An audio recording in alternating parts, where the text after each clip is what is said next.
Hey everybody, welcome back to Dungeons and Deductibles, our wonderful 5e D&D game about fantasy insurance, which is terribly exciting and definitely a thing you want to watch adventurers handle, which is why you're here. I am your wonderful GM, Danielle, and I'm going to go ahead and let my players go around and introduce themselves. And we will start today with Cynthia. Oh my gosh, we're going backwards. We're going to go backwards. Was not prepared. Water person. I'm Cynthia, and I'm going to be playing Mildred Crabtree, who is a gnome monk with a couple levels in Bard now as well. And she is blue. That hardly ever comes up in conversation, but I want you to have a good mental image of her. Blue skin, purple hair. Next is Jake. Hey everyone, I'm Jake. I'll be playing Red Fireson, the Fire Genasi newbie insurance claims adjuster, investigator, and yeah. Very new, but excited to be here. Yes, very. And next up is Robert. Alright, I'm Robert, otherwise known as Hot Guy or Kentucky Hot Guy. I will be playing Scandalon Obadias IV. He is a paladin out of the Temple of Helm and does his best to look out for everyone and especially look out for any more evil that might be trying to pop up here in this insurance building. There's definitely no evil to be found, and I don't know anything about what you're talking about. Also, hello, Raiders. Thank you for joining us. Incoming! Hi! And last but not least, Hannah, please tell us about Poppy.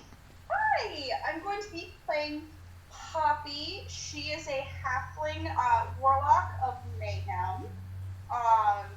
It's a wild magic warlock, which is super fun. It's just super fun to play. She's a mess, but she's got it together. It's fine. Totally Heard fine. in your voice, it was not fun. All right, so today we are going to pick up where we left off after last time. So as a reminder for viewers at home and also for you, my players, you had found out that through Red's otherworldly entity that he had contacted and spoken with via Contact Other Plane,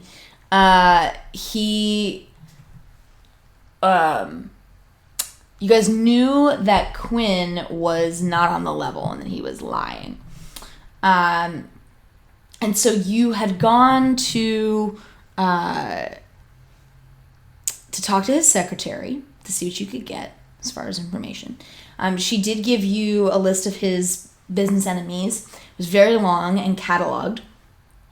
And you got a little bit of additional information.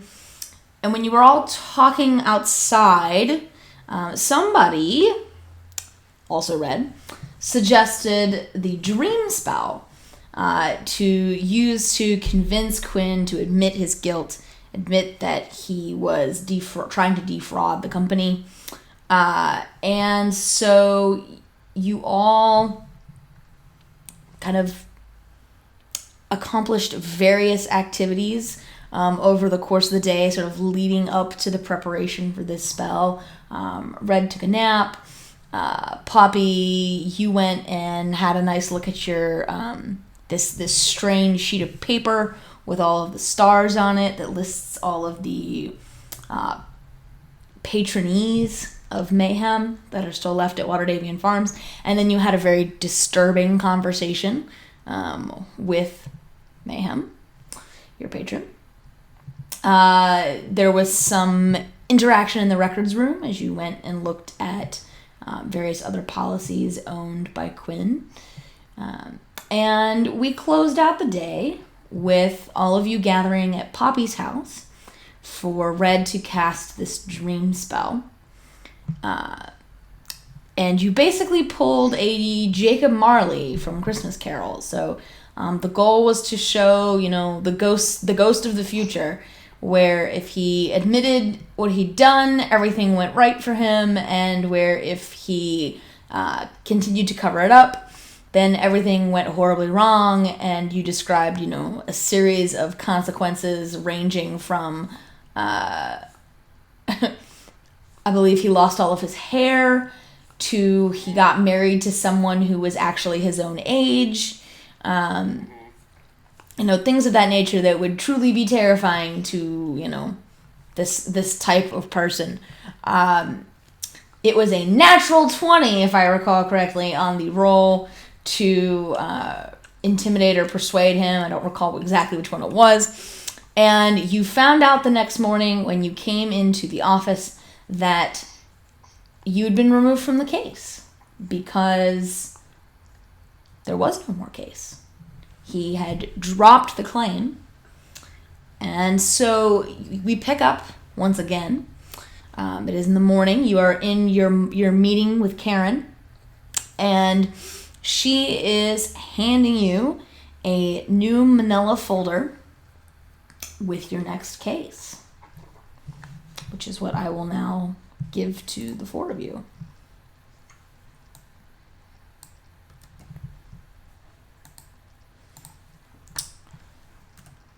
What's Karen's title again?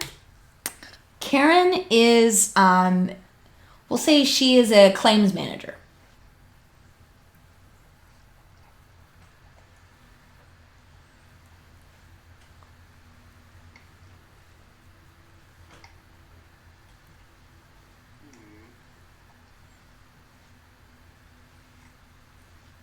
Fantastic name. Oh. Jesus.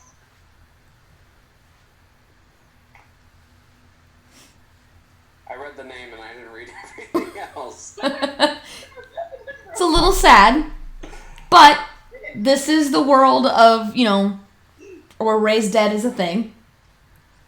That's true. This is like, I feel like, Tragedy. God. yeah, it's pretty rough. So I take it this is the Waterdavian equivalent of a double indemnity policy? A little. So basically, this might actually be a bit of a revelation to a couple of you. The Waterdavian Farm sells life insurance. It's not something you've really encountered much. Generally speaking, those policies are handled by sort of a special group within the company, for obvious reasons. People with tax, yes. Yeah. But as you know and has been established, there's definitely been some staffing troubles during the transition from Mayhem and the board to Mork and the company's, new form, so to speak. And they're a little bit short-handed. And so that might be why this has come to you. So Karen hands you all this file, and she says, now I know this is a little sad, but as long as we're able to approve the claim, there's no reason why this can't have a happy ending. They get their family back, and everyone walks away from this happy. Okay? This is a very nice family of halflings. They live not too far from the City of the Dead. And there was a break-in to their home. And unfortunately, in the process of that, one member of the family was killed. Said family member is currently, they have him at a funeral home, because those are going to exist. And she'll give you the address of the funeral home. But you can also go visit their house if you need to. Basically, with a claim like this, all we're ensuring is that just making sure that this truly was not an accidental death. As long as we can verify that this was truly done in defense of the home and that somebody else was responsible, we will happily pay for a raised dead spell. for the family. It's very sad. I thought, it's my first time staying in Waterdeep for an extended amount of time. I visited, but I thought this sort of thing was more of a Baldur's Gate thing than a Waterdeep. Does this thing happen a lot? Do I need to be... Well, we do pride ourselves on not being quite as lawless as Baldur's Gate. But, that being said, Waterdeep isn't without crime. And, we have our own criminal organizations like the Xanathar Guild who are active here. And every now and then someone goes missing or gets hurt. Let's see. Well-ish. Do I know the Stumbletoes? That's a great question. I like the idea that all halflings know each other. So, do I know the Stumbletoes? If you would like to know the Stumbletoes, that is perfectly fine with me. But how well do I know the Stumbletoes? Maybe they're a rival family. Are they a rival halfling? Maybe, I guess, if you want to be rivals. The question is, do you want to know the Stumbletoes? Who wouldn't want to know the Stumbletoes? Why don't we roll for it to see if we're rivals? Go for it. The Stumbletoes just always made better pies. Well, Right. I have that my cue. Poppy's family has been involved in some dubious activities. So, maybe you do know the Stumbletoes. Where'd she go? So are we saying the Stumbletoes are a rival halfling criminal family? If you want. Sure, why not? Okay. Heads, 20, I know them, 1 I don't. All right. 20 I know them! Okay. This went from being like a really cute, wholesome family to now they're like the Godfather in my head. the halfling godfather, but they can still be wholesome, just halfling criminals. I mean, the pies are really good. That's the front. That's the money laundering front that they run. Yeah, but it's really good though. Pendergast versus Stumbletoe. It's an Pendergast pies. If It's you, supposed if to you mess with the Stumbletoes, you're gonna get a pie, and it's not gonna be a good one. Hey, you want to mess with the godling? He's the godling. This can in no way go poorly. Oh, this took a left turn immediately. Oh, you know what? Because you were there. Hey, DM, is Xanathar's Guild familiar to all of us? Is it that well known, or would we? I would say it's well enough known. Just because the Xanathar is not, has been around for a long time. I mean, in full context, the Xanathar has been more than one beholder. So it stands to reason that everyone sort of generally knows that the Xanathar Guild is around and doing stuff. I mean, if you look at some of the published WotC content, it's pretty upfront about. I haven't. So this is a well-known crime syndicate. Yeah, more or less. It's not. It's very localized and specific to Waterdeep, unlike say the Zentarum. But definitely. It's one of those things where, like, anytime something goes wrong in the city, there's going to be at least one person who thinks it was probably something to do with the Xanathar Guild. Thank you very much. You're welcome.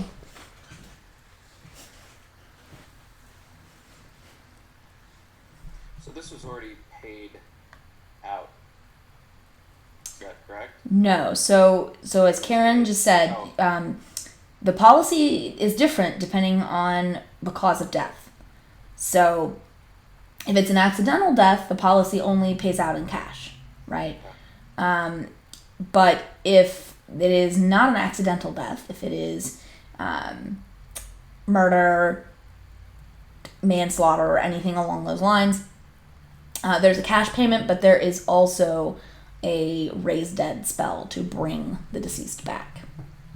Scandalon, you had mentioned that might know someone who can provide a greater restoration for my problem.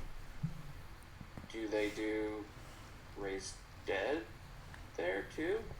It is not something that is done on a routine basis, except for maybe members of the temple that have been slain in battle, if provided they are brought back, and that there's enough of them brought back in order to perform the ceremony. But it's not a common thing, but it's not something that isn't done. It's very situational. It's not done for necessarily everybody. You have to be of a certain level of rank and renown for them to expend the energies needed for such a event. Well, what's our first stop here, gang? Are we Is heading? there a copy of the police report in the file? Yes. There would be a copy of the police report in the file at this point. I'll lean over to someone and go, I know I'm just observing here. We're also going to want to talk to the family. They are the kind that doesn't necessarily tell everything to the police, you know. Why would they, if it's a horrible thing like a home invasion murder, why would...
Well, they should be. They did file the claim.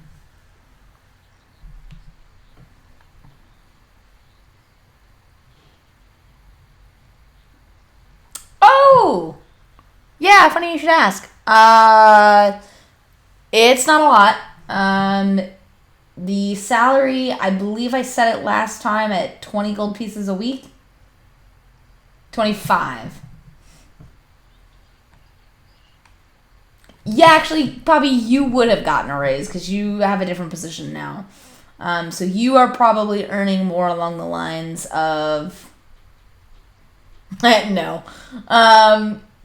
Probably along the lines of 100 gold a week?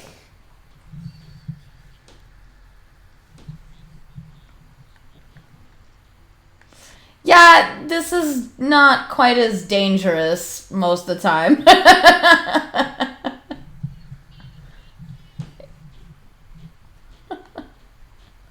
And Poppy, you would know that it's on Mork's list of to-dos to like fix the pay the pay grades at the company, the pay schema. So that folks at the bottom are taking home a little bit more. But Mork's just really busy and he hasn't gotten around to it yet. It's only been like a month.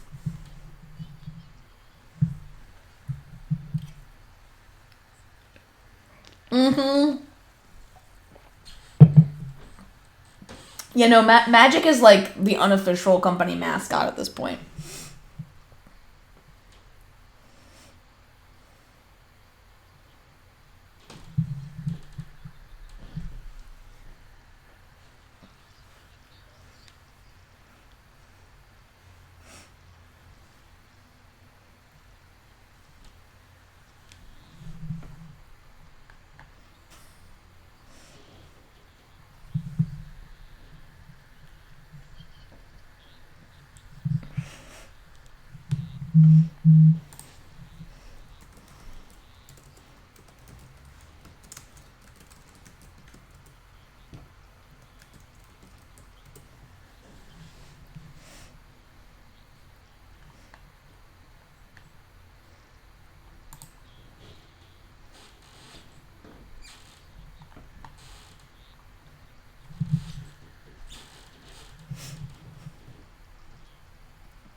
going to suss out if Poppy's lying?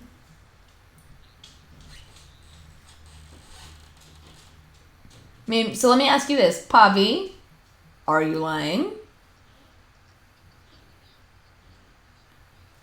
Oh, sure, no problem. Red would like to suss out if you are lying when you tell him that he's not being evaluated. He, I think, would like to. Correct me if I'm wrong. So that'd be insight.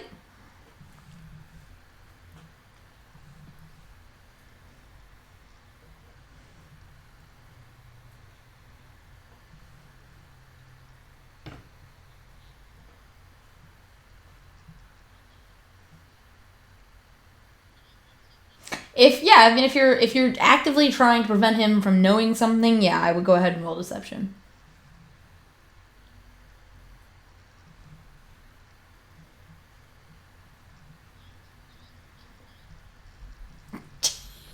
Well, would have needed a 1. Yeah, so I would say, Red, you find Poppy a little bit hard to read. She's got that quality to her where you're just not 100% sure when she's joking and when she's being serious.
I mean,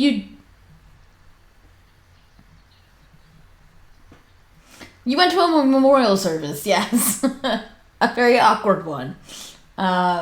So that's fair.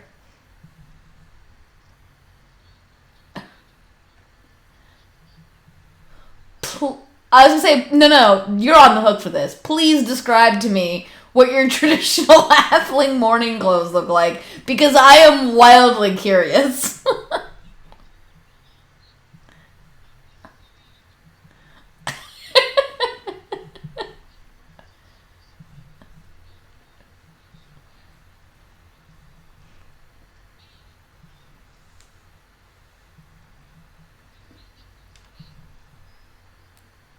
Seems legit.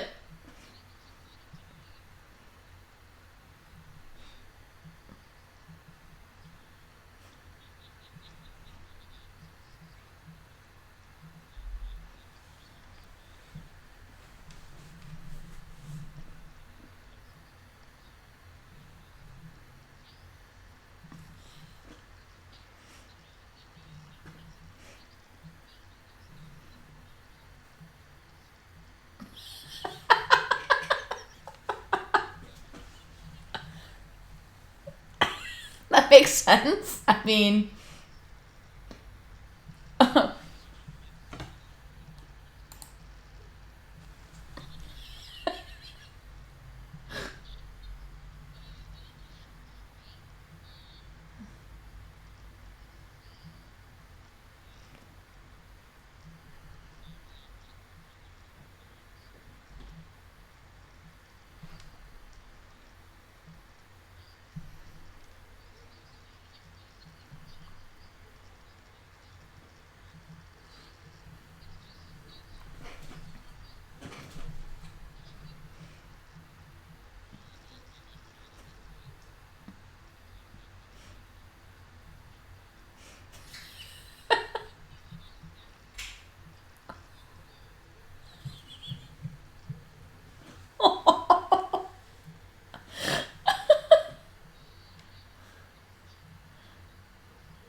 No.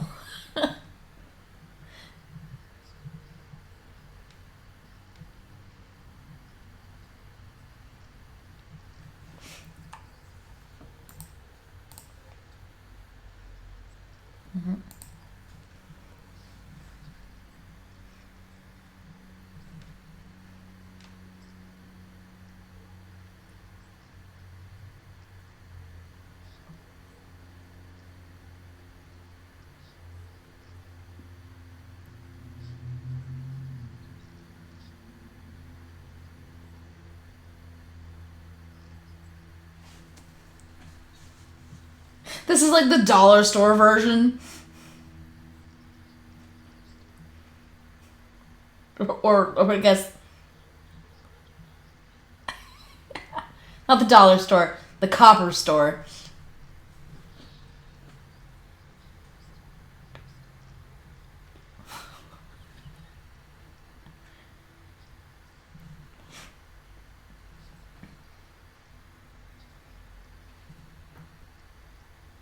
Yeah, I mean, I would imagine halfling funerals, much like halfling anything, is very centered around food.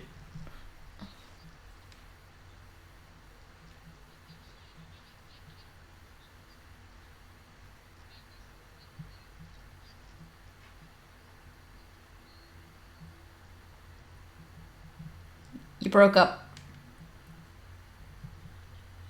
Yeah, we'll never know.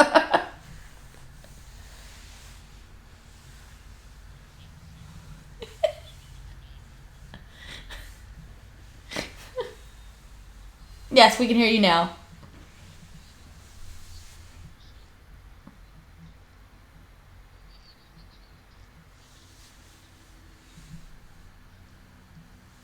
But at the wake afterward. Yeah.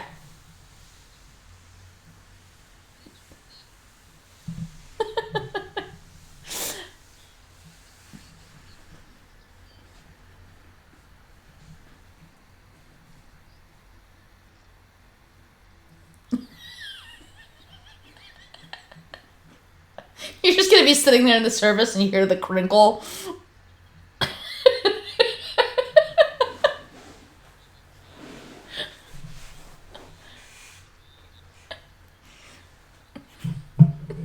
Impossible.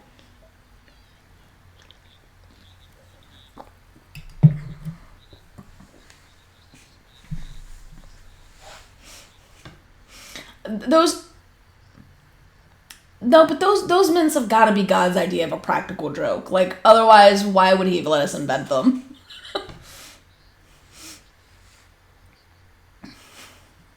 And on that note,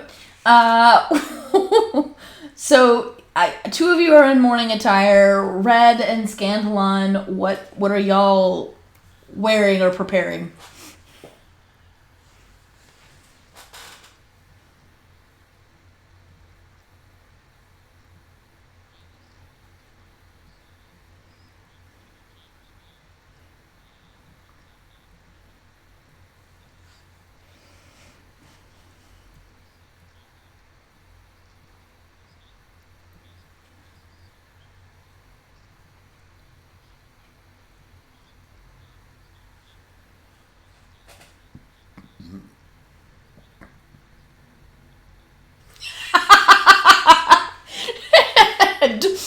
Directly against the advice of his colleagues.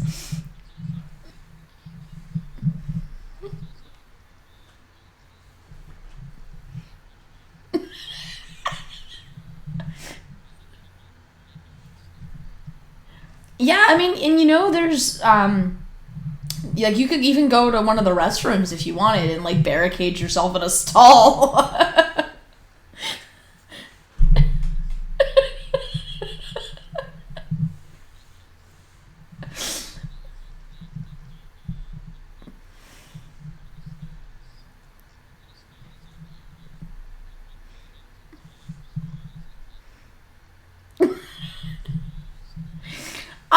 I would say, okay, so these are more like water closets. So I would say, yeah, they're like closed. I mean, they're not like sealed, right? Air can get in and out, but they are a full door that is closed.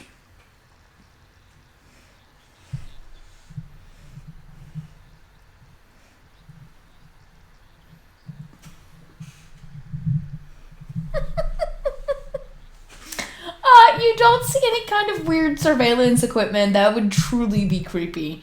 Nothing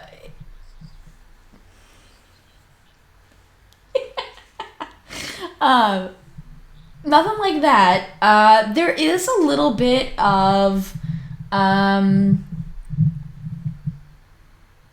probably enchantment and maybe a little bit of transmutation magic in here. It doesn't look particularly strong. Maybe some kind of housekeeping or cleaning.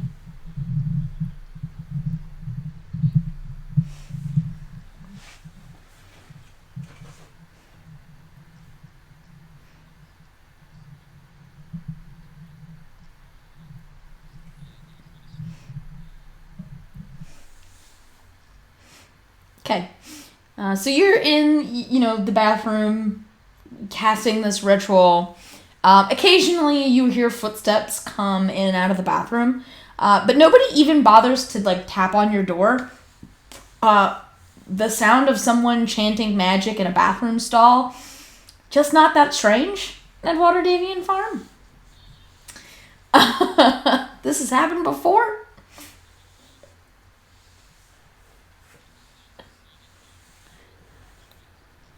Yeah, you can be whispering if you want.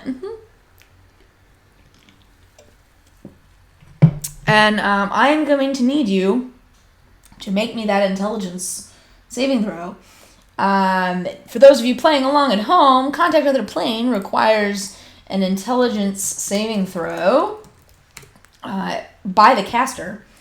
And should the caster fail, then things get fun. I didn't think you would.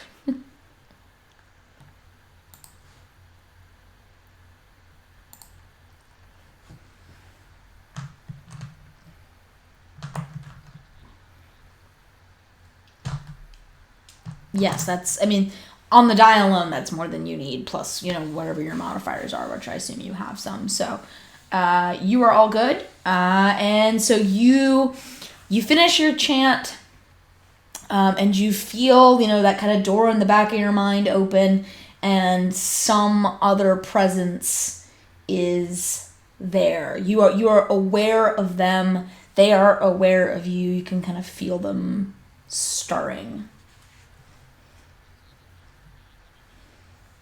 It is not.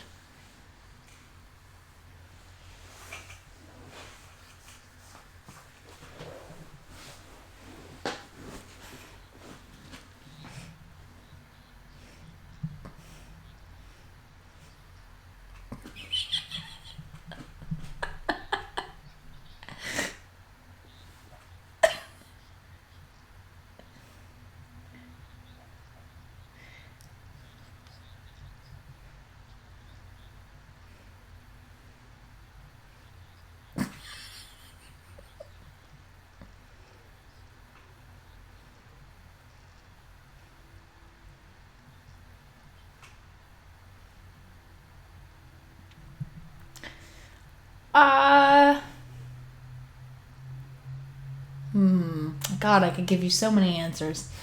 There's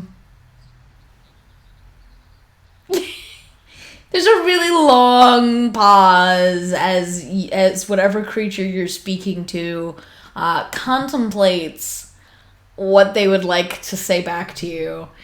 And then you hear...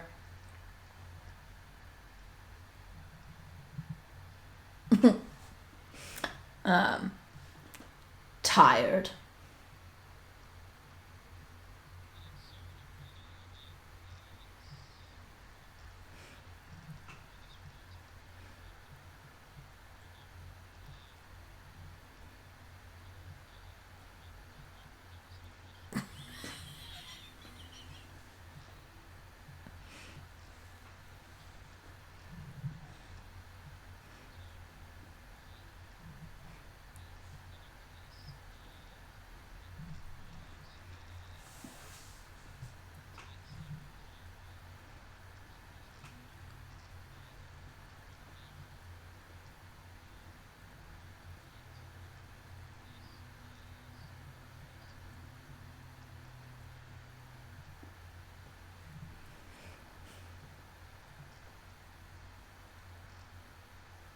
You can feel the presence of this thing.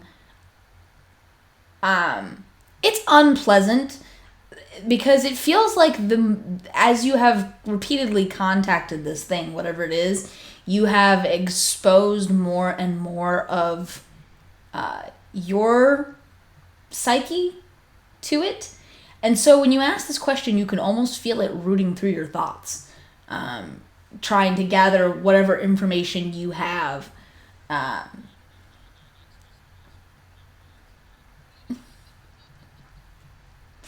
And then it answers no.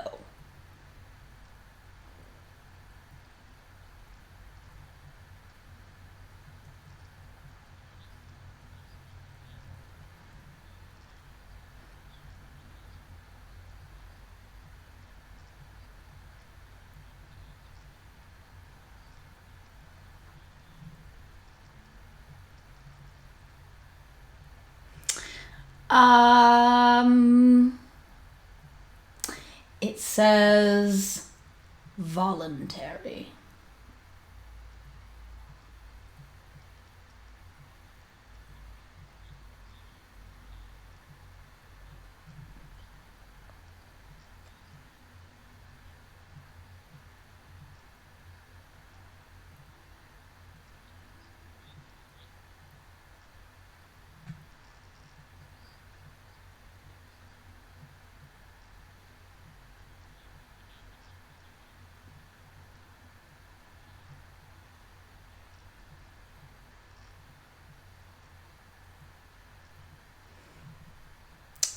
He says, or it says, no.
I'm gonna say this with Hannah's permission.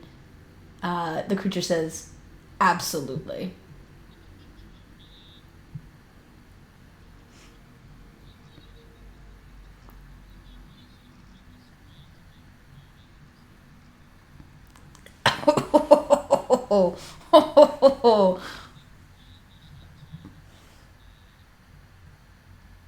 That's okay. I'll give you the. If it is 6, I'll give the 6th one to you for free, just for fun. Quickest way to get promoted in this company.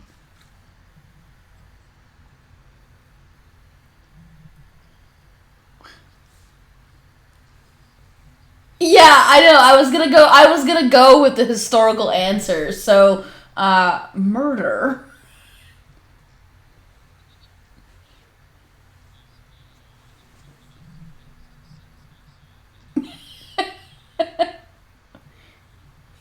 You just hear, nah, dude, it's cool, and then the link suffers.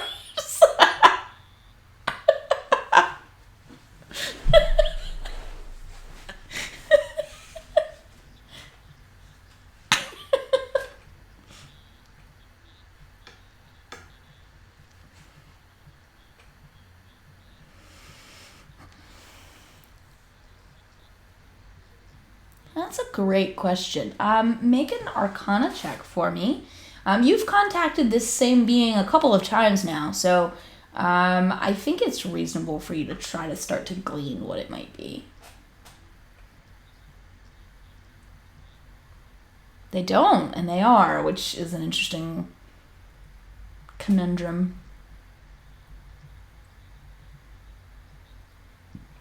Very nice. You are fairly certain that whatever being you're contacting is on this plane. You don't get the sense that you're even though the spell's name is ironically contact with a plane, whatever it is, especially this last time, you didn't feel the sense that it was that far away, but that it was perhaps a bit uncomfortably close. So for context and spell, it just says that you contact something from another plane. Correct.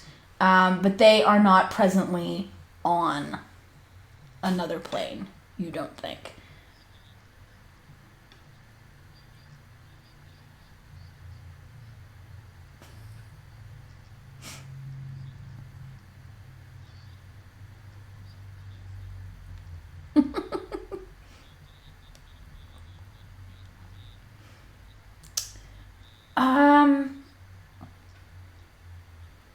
You think... Do I not... Yes, the Far Realm is like super eldritch stuff. I actually need to check and see what this is considered. Give me 1 second.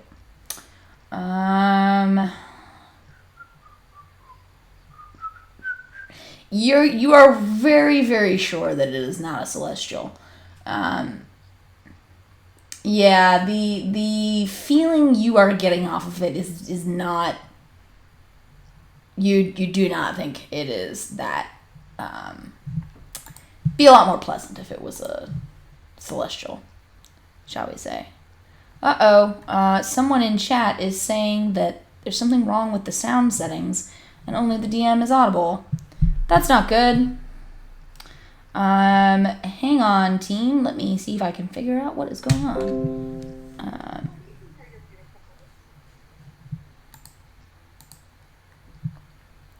Just place your rights in chat. Chat, can you hear us all now? Check, test. Testing for the sake of the chat. Testing. Pick a little top, little pick a little top, little pick top, top, pick a little top, little. Very quiet. Okay. Let me see if I can turn up the volume a smidge more, but at least we can all be heard now. Pump up the volume.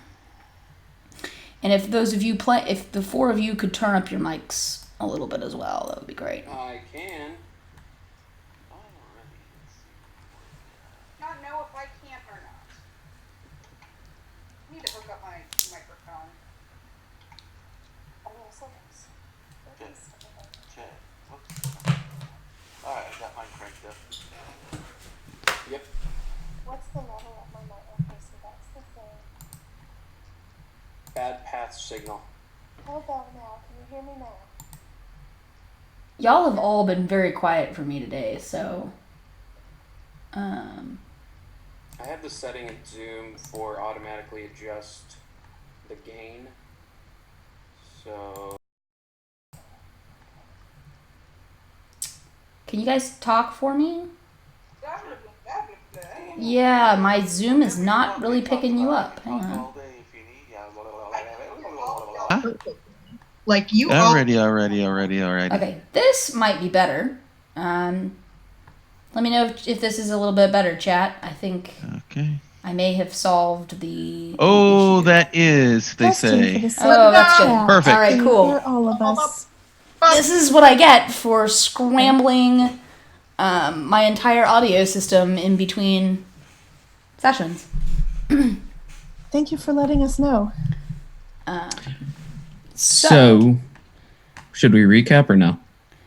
Going back, okay, well, yeah, I guess we should. So apparently we have been very, very quiet. Ergo, worth me letting everyone know what has been going on. The party has received a life insurance claim to go investigate. And so we have covered the depths of halfling funerary traditions, including appropriate gear and the fact that you are actually not supposed to eat at a halfling funeral, but that's because that's frowned upon. And in the process of preparing to go investigate this claim, Red went to the bathroom and used contact other plane to reach his patron. Well, not his patron, actually. I use the word patron very loosely. This creature that has been talking to him as he casts this spell repeatedly. It has definitively said that it is not his patron and that it is answering questions voluntarily. And it has also said that this particular case is not fraud, which is a bit unexpected, given that the last two have been. And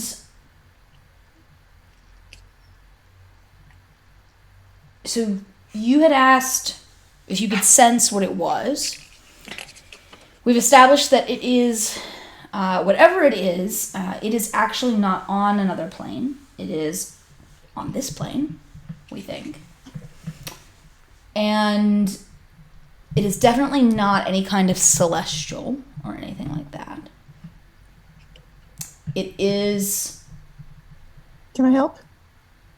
What? Yeah, if you What want. is that? We have established that it is not a fraud case. It is the entity of whom Red is asking questions does not have to answer them. Poppy is definitely still evaluating Red, even though she says she's not. And the quickest way to get promoted at Waterdavian Farm is murder.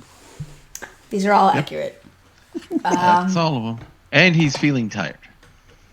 Oh, yes, because he asked, how are you? So... I knew these notes would come in handy. Yes! Brown buzzer. You know it's not a celestial. You aren't able to tell for sure exactly what plane it's originally from. Maybe the far realms. Maybe someplace else, like the astral plane or something of that nature. You definitely don't think... You definitely actually think that this creature would be some kind of aberration. It's not natural to the material plane. It has sort of a slimy, uncomfortable Gross. presence. Both Jake and Red don't like that. So he'll just say, Shafafana, yeah, I know it's... I'm going to change the wording next time I do it. And you please remind me. And yeah, I'm taking your word for it that it works that way. And you don't have to have an attitude about, I'm just leaving. Forget you. He just walks out of the water closet. Just leave Shababana behind. Well, I don't think I can, but he's going to try. Trouble in paradise. And then when he comes out, he'll do Mask of Many Faces and make his suit a darker color. I think he's probably rolling with something to complement his Fire Genasi bright tones, which would be, what is that on the color wheel? Green? Yeah, green is the complementary color. So it would just be dark green suit, and then just puts halfling, what we talked about the print of halfling dinner table with empty table and empty chairs. Empty table, like there's food serving dishes on the table, but they're empty, and and the candles even look sad. They just have like little sad faces on them. And like the chairs are kind of, the legs of the chairs are more splayed out. Everything just looks sad. But yeah, so that's what's nice about Mask of Many Faces. You can just get ready for a funeral and lickety split. All right. So you are now ready and dressed. I think everybody is ready and dressed. So where are y'all going first? Let's go to the house first. Suppose the house, yeah. Okay. House first. So the four of you head out onto the streets and make for this family's home. And it's a little bit of a hike, but it's not too bad. On the way, I'd like to mention, Poppy, Yes. you know how you always have a very brave face on and try to sound cheerful? Do I? I think that's just how I am. I don't think that's an intentional choice, but yes. It's an intentional choice. Oh God, is my brain working against me? Well, it just seems like you're very brave lots of the time. And lots of the time you smile even when you're quite nervous or scared or sad. I think that's just the trauma, but yes, continue. I just think that maybe trying to be cheerful in this particular case might actually not be the best choice. Well, Milt, here's the thing about,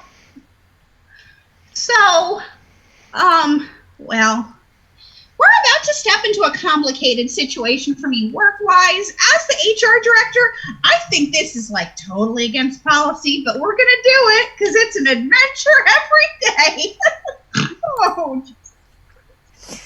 There's some other Halfling tradition that we need to know about? yes. Yes, everything you're about to see is tradition. Should we stop and get them a pound cake? No, not before the funeral. After the funeral, but not before the funeral. No. I'm doing an insight check on Poppy. Okay, what are you trying to learn?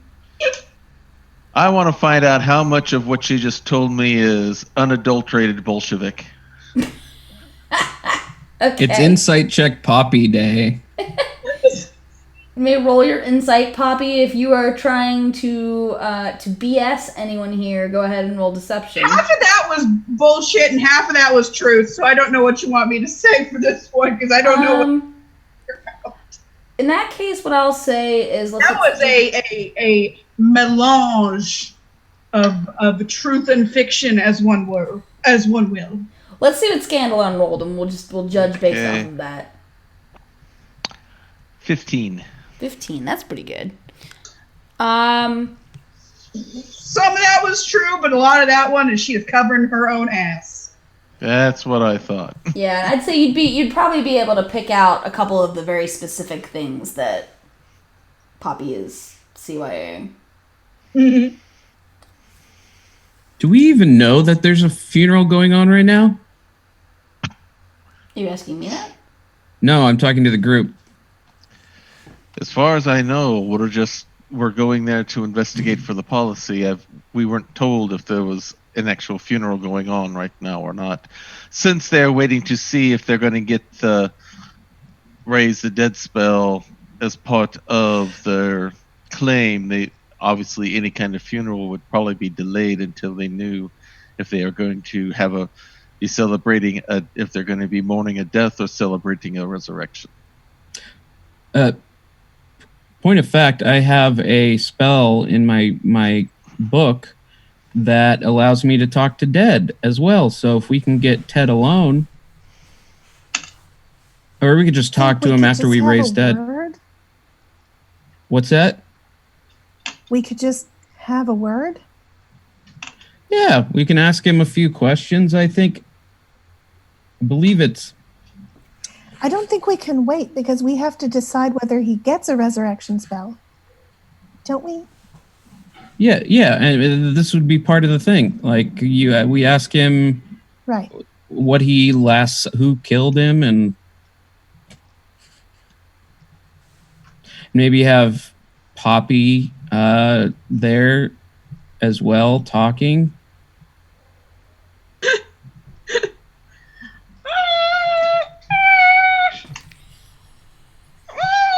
Okay, you don't have to. It is a little weird talking to dead. I've never talked to a dead person, so I wouldn't know. Do I believe her? Besides the ghost that lives in the house. I approve of Insight Check Poppy Day It's continuing. Insight Check Poppy Day here on Dungeons and Deductibles. Go ahead. What are you inciting me? Checking me She on wants to know, she believes you when you said that you've not spoken to the dead before. 18. There's a ghost in my parents' house, but no. Okay. Why? I was an administrative assistant. No. At Water Davian Farm. No. I mean, to be fair, that was some fae stuff, not undead stuff. Yeah, but she's worked here longer than anybody, and if anybody here has spoken with the dead on purpose, not related to a job, I'm confident it's Poppy. Does it count if you're just dead inside? Because then I've talked to a lot of people who are dead. Especially a Water Davian Farm. Karen? Oh, yeah, she's been dead inside a long time. Only turns that out- could explain that potato salad with the raisins in it. Ooh. Oh. Company picnics are no good here, Red. Bring your own snack. Whatever else you bring to share, bring your own snack. I need to find out if I can get a spell that allows me to just conjure snack. Conjure snack. Conjure snack, a level 1 conjuration spell. Yeah. Love it. I'd be okay. Well, since it's a warlock, it casts at the highest level, so it's... So you get even more snacks. It's either quantity or quality goes up with that. A level 1 conjure snack is a Lunchable. A level 6 conjure snack is charcuterie. For both Jake and Red, it would be like... Red can conjure Cheez-Its from our plane, from our sphere. Nice. Yeah. Red says, I think it's 5 questions I can ask Ted if we can get to him. I think it would expedite this whole thing, and we won't be a wrench in the family's grieving process, however long that may be. Let's feel out the situation first. Yeah. It might be really... Some families may not feel as comfortable with that than others. Sounds good. Okay, so you all walk through Waterdeep and eventually arrive at the address that's on your file. Karen told you back at the headquarters that the Stumbletoe house was very close to the City of the Dead, which is the mass, very, very large graveyard in Waterdeep. I think Graceland is the name of the one in Chicago. It's very famous. Along those lines, right? Very big, lots of mausoleums, a little bit of a tourist attraction in its own right. Karen was what? Like Bonaventure? Yeah. Or what is it, like Woodland Park in Los Angeles or something? Yeah, there's usually one in every major city that's Right. fairly famous. And Karen was understating quite how close this house is to the City of the Dead. It actually backs up onto that land. So, there's the house, and then behind it there's what looks like some kind of a yard, and then a fence, and then over the fence is the city of the dead. So does the Hobbit hole kind of like go under, like sort of adjacent to the grave? This is not a Hobbit hole. This is an actual house. So they're fancy. Yeah, they're a little bit fancy. You know this because you know the Stumbletoe family. Yes, they are a little bit fancy. So they don't pretend that, they're just showing off that they have criminal money. Like, oh, look at us with our house above the ground. Oh, yeah. Yeah, like they have, like, you can see as you walk up, like, the door is a medium creature-sized door with a smaller door set into it so that the hobbits can easily come and go. But then, larger folks can too. The worst. Just the worst. Nope, no taste. They just have no taste. It's not. I whispered to Mildred, "Do I sense a piece of jealousy from our HR coordinator?" I mean, it's just like you're gonna just go one way. I don't get it. It's just tasteless. But there's no accounting for things. Mildred considers several options for replies, opens her mouth as if to say them, discards them all, and then just shrugs. This house that you're looking at is coming from Quinn's house yesterday. This is definitely a step down, right? This is not nearly as nice as Quinn's house, but it's tasteful, right? It's big enough that it could definitely comfortably hold probably at least a dozen people inside on like a permanent basis, essentially. And it has some grounds to it, not a ton. It doesn't have its own carriage house or anything like that, but there's a small stables to keep, a horse or two, maybe a pony. And the house is there's like candles and lamps and such on all the windows right now. Everything's lit up, and there are people moving in and out of the house at a fairly regular clip. So, a couple people will go in, and then a few minutes later, a couple of folks will come out. Wide variety of different people. You see a little bit more in the way of halflings than you do of any other race. But there's plenty of humans coming and going too, a couple of elves, a little bit of everything. I'm going to take a very quick look at the police report that we have copies of in my folder and check to see whether they had discovered the method of entry for the intruder. Yes, it's a great question. So the police report contains a couple things of interest here. The first is that on the back side of the house, there was a window broken in, just straight up smashed. And they believed that was the point of entry. It tallied with the, not eyewitness, but ear witness, if you will, reports of the halflings who were in the house at the time, saying that they heard a crashing sound, and then footsteps. The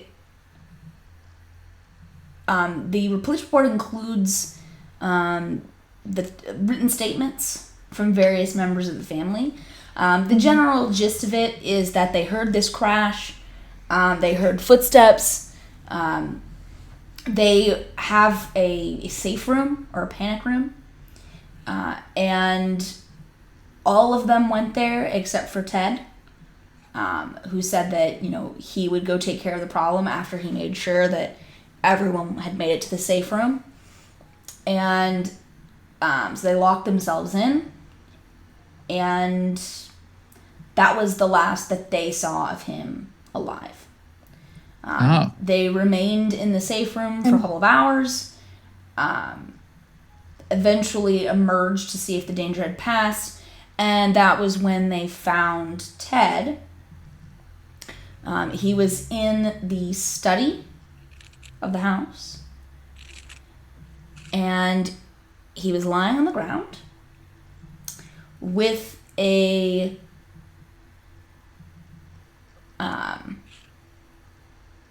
stab wound, very precisely placed in his chest.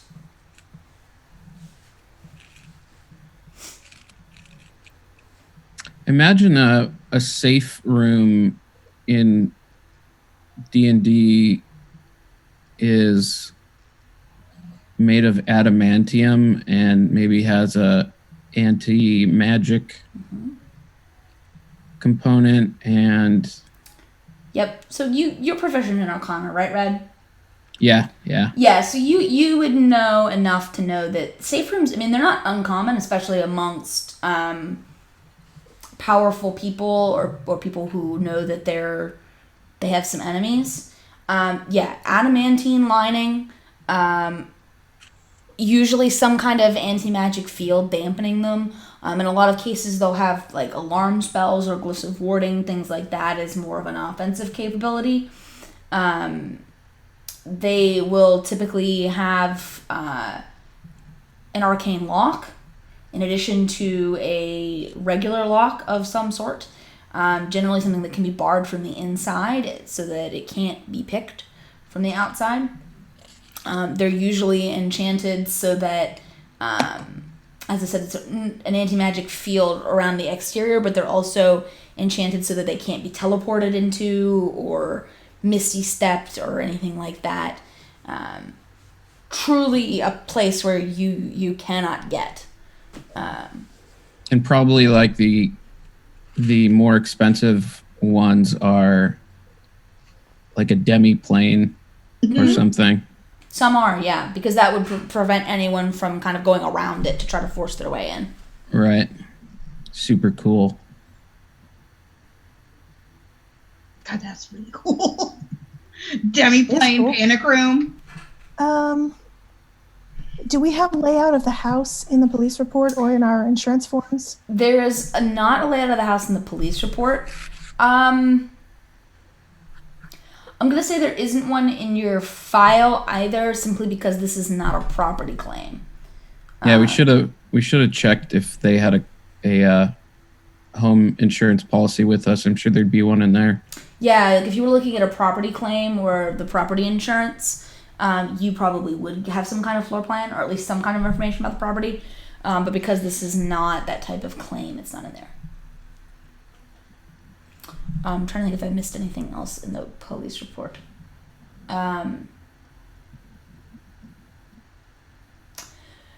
One of the family members said that they were fairly certain the footsteps that they heard coming in, whoever it was or whatever it was, sounded bigger.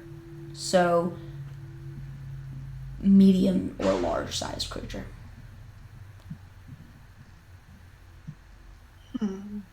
They were fairly confident it was not another halfling. Did the police report mention disturbances in like furniture or belongings on the way from the crashed window to the study, or disturbances in the study other than the body? There were no disturbances in the study other than the body. But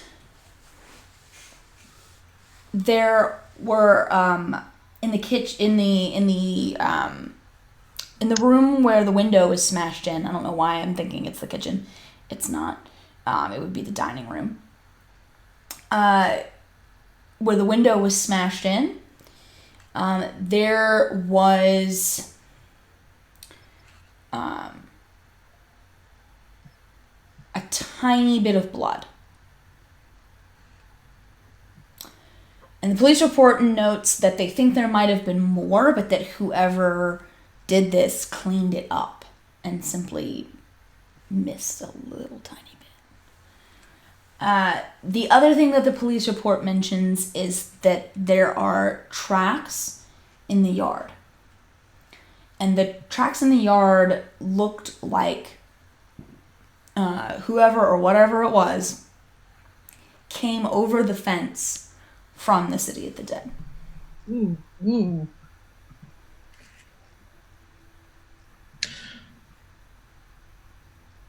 So I feel this is just an intuition thing. A feeling. I feel confident that this is not a fraud case. Jake is smiling, Red is not. Do I believe him? Jake is smiling, Red is not. Yeah.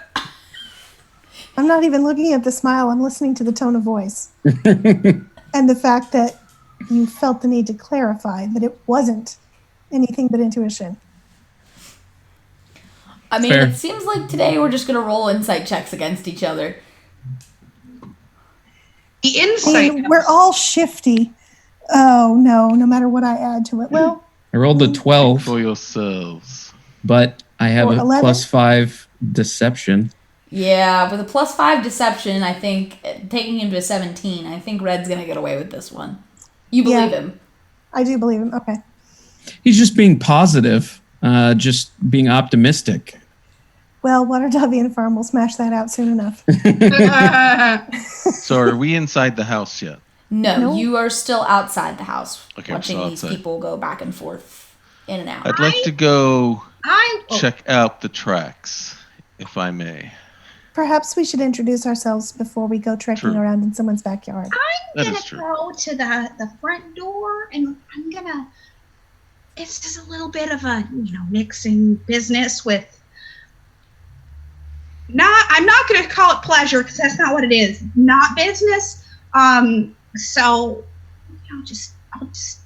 I know I'm supposed to be observing, but let me just take. It would be great if you were the front person for this. You know what to do here. Is So this I will- a barefoot thing? Should we take off our shoes? If you feel comfortable, it's the most appropriate thing to do. When everybody comes and goes, are they barefoot? They are not barefoot outside, no. Okay. Do we see any piles of shoes on the porch outside the door? Not on the Or in porch. the area outside the door? These people would probably have a shoe entrance. The fact that you can't see Poppy's feet because of her skirt means she's definitely just not been wearing. Are y'all going We lost inside? Hannah. Yes, we'll go inside first. Okay. Oh no, I think we've lost Hannah again. We did. We're just full Another of one of technical those halfling traditions. They're just freezing. Hello. Hey, you're back now. Yay. You're back. I was going to say, are the people just coming in and out as they please, or do we need to knock on the door? People are coming out. It just seems letting themselves out. But most people who are going in are knocking, and someone is opening the door for them. All right, I'll smooth out everything, just my bodice, just my veil, and I will.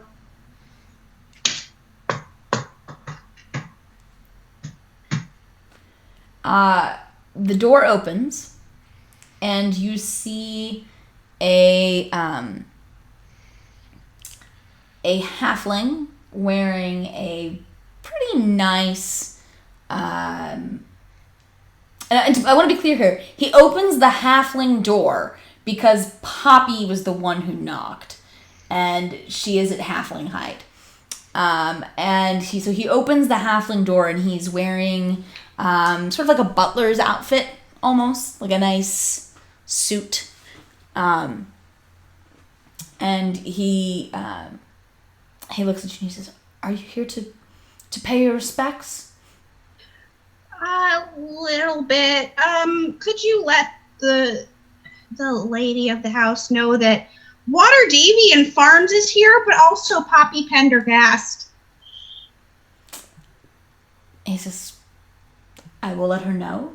In the meantime, he looks up and sees Red and Scandalon. He says, in the meantime, I will let you and your companions join the crowd in the receiving hall, shall I?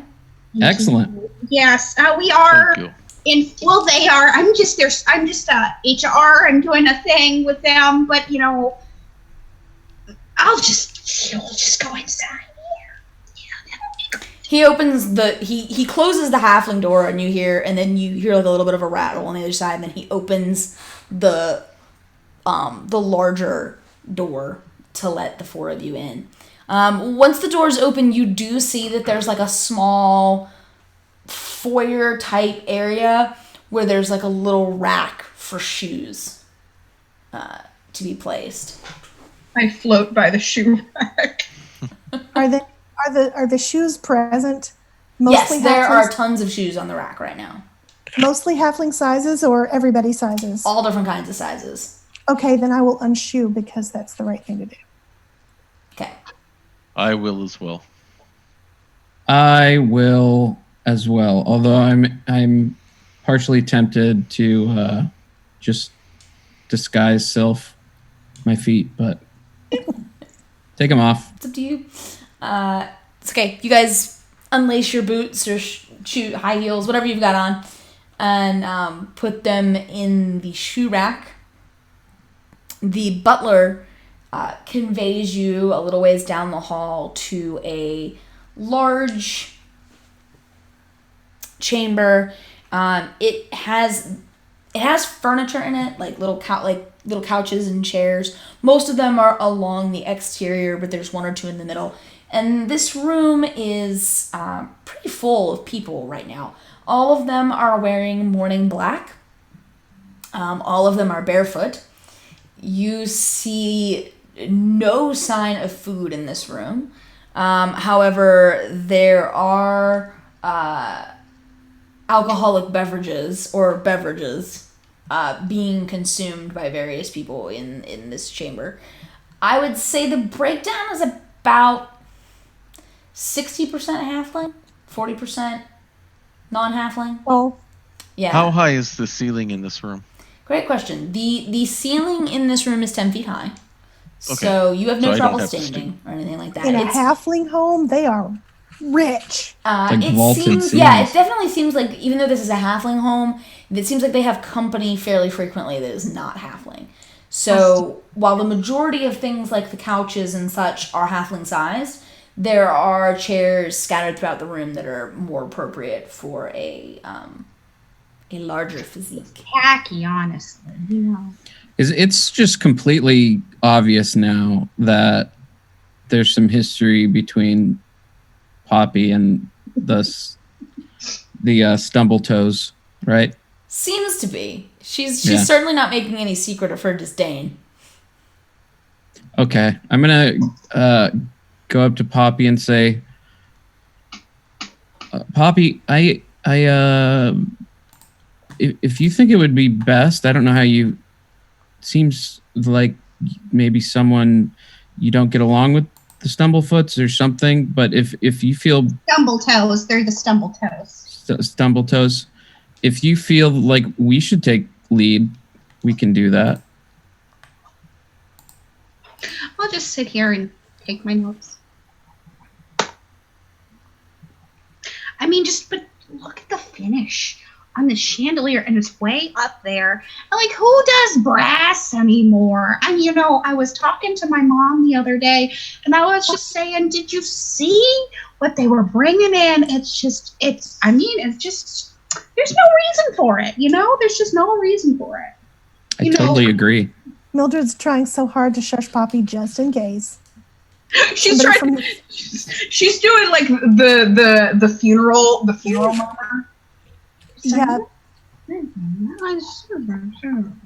Mildred is just like, please, no, please. Please, no. Gandalon makes a mental note never to bring Poppy to the family keep. Seems legit. So there's like I said, there's a pretty large crowd of people in this room. So it's maybe not lively is not the right word, but it's loud. There's a lot of people talking and chattering, and you all can sort of schmooze, move around if you want to. The butler who brought you in here, you see him head off down the hall, presumably to go notify the lady of the house as requested. Is there Ted's not here, right? You do not see a body anywhere in here, no.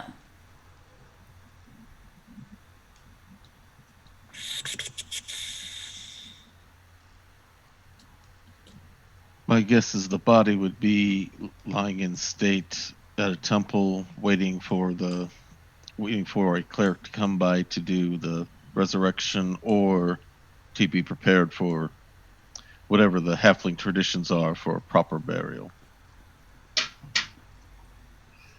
The general feeling in the room.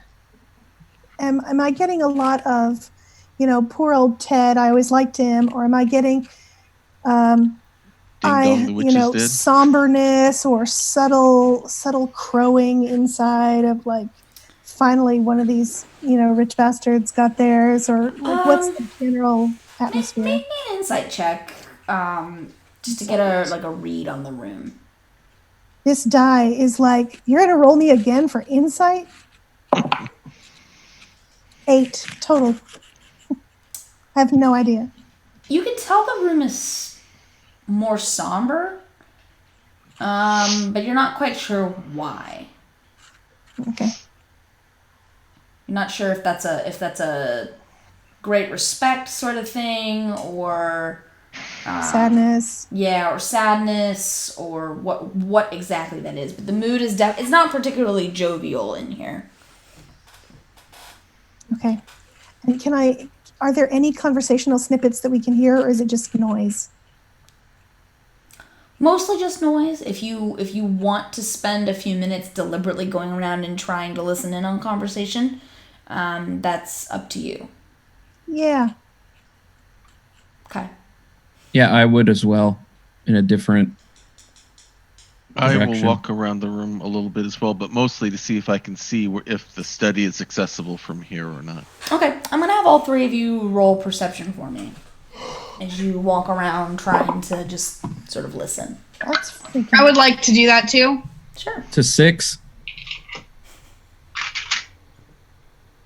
25. Woo! 16. Do I get an advantage because I have more context for this whole situation? No. 11. What was your Scandalon? 16. 16. Okay.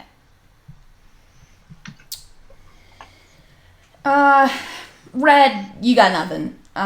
You're wandering around, and anytime you get anywhere near a knot of people, they seem to clench up and stop speaking. I also think he's pretty stoked that he nailed the funeral attire, and he's super into learning about halfling funeral practices. So he's just super pleased with himself. Yeah, and trying to obviously mute it because he's at a funeral. Yeah, that's definitely reasonable. Poppy, you are sort of listening, but also a little bit in your own world as you criticize all of the furnishings of the house and just generally express your unhappiness at being here in the Stumbletoe home. I mean, it's like it's always a shame, when someone passes away, but it's just, they would have never shown up to one of our funerals. Of course not. No, they wouldn't dare. Oh, it's too below them now. I mean, rare animal parts smuggling. Oh no, that's just too below them. They have to, and she's just mumbling under her breath the entire time. Mildred and Scandalon, the two of you catch a little bit more. You hear a lot of people as you kind of wander through the room talking about the business. And it's definitely, business with a capital B. No one is outright saying what it is, but you're catching little bits and pieces of talking about like, oh, did you hear about the new deal we made? Or things of that nature, right? Or like, oh, so and so has finally agreed to our terms, and you can tell that they know that there's lay people here. And they're being very oblique, but there's definitely a criminal element behind what some of these folks are saying. Like, you don't say things like that, generally speaking. The other thing... Are there people here that I'm... Oh, sorry. No, go ahead. What were you going to say? I was going to say, are there people here that I recognize me? And it's just like, you're getting dirty looks from several people in the room, Poppy. People that you recognize, a couple of them are Ted's children, who are about your age, and they in particular do not look pleased to see you. You've probably met them at various halfling functions over the course of your childhood. Hate the Edosha.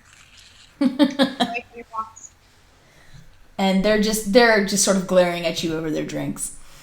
The other thing, Mildred and Scandalon, you hear is a couple of folks saying, talking about when the boss gets back. And the people who are using phrases along those lines don't seem overly concerned or overly upset about Ted's death. They're a little bit blasé about it.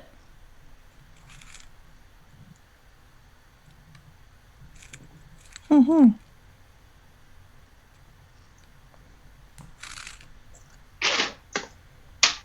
And you have a few minutes, you kind of wander around. And then you do I see the den or study that his body was found in?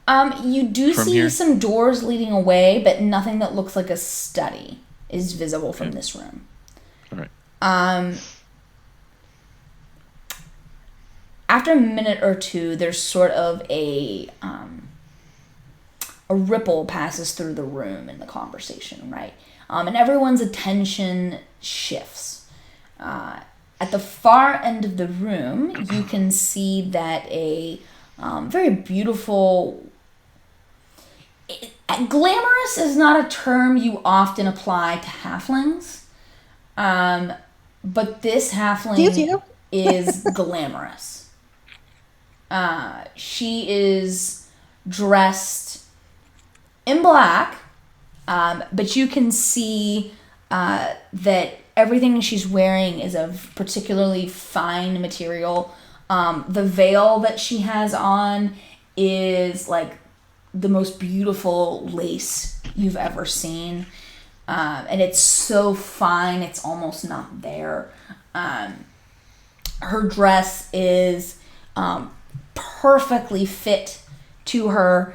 You can see she's wearing an assortment of gemstones around her neck and on her wrists as bracelets. Poppy, you in particular would recognize that the patterns that are embroidered onto her dress are like the height of halfling fashion, right? There's the traditional funerary patterns, but there's some other shit buried in there too. And as she walks into the room, all of the attention shifts over to her, and you see she does that thing that people who can command a room do, where they walk in and they say like 3 words to one person and then 3 words to another person and pat one person on the shoulder and give one person a kiss on the cheek and just sort of a little bit of attention for everyone, right? That she doles out as she comes into the room. Most of the people who are coming up to her are, dabbing at their eyes with a little bit of a handkerchief and Dabbing at their eyes. Yes, dab. And you see her lay a hand on her heart a couple of times and look very sad. But she herself is not crying, and she does not have an obvious handkerchief. And she winds her way through the room. It takes her about a minute or so until she comes to stand in front of you, Poppy.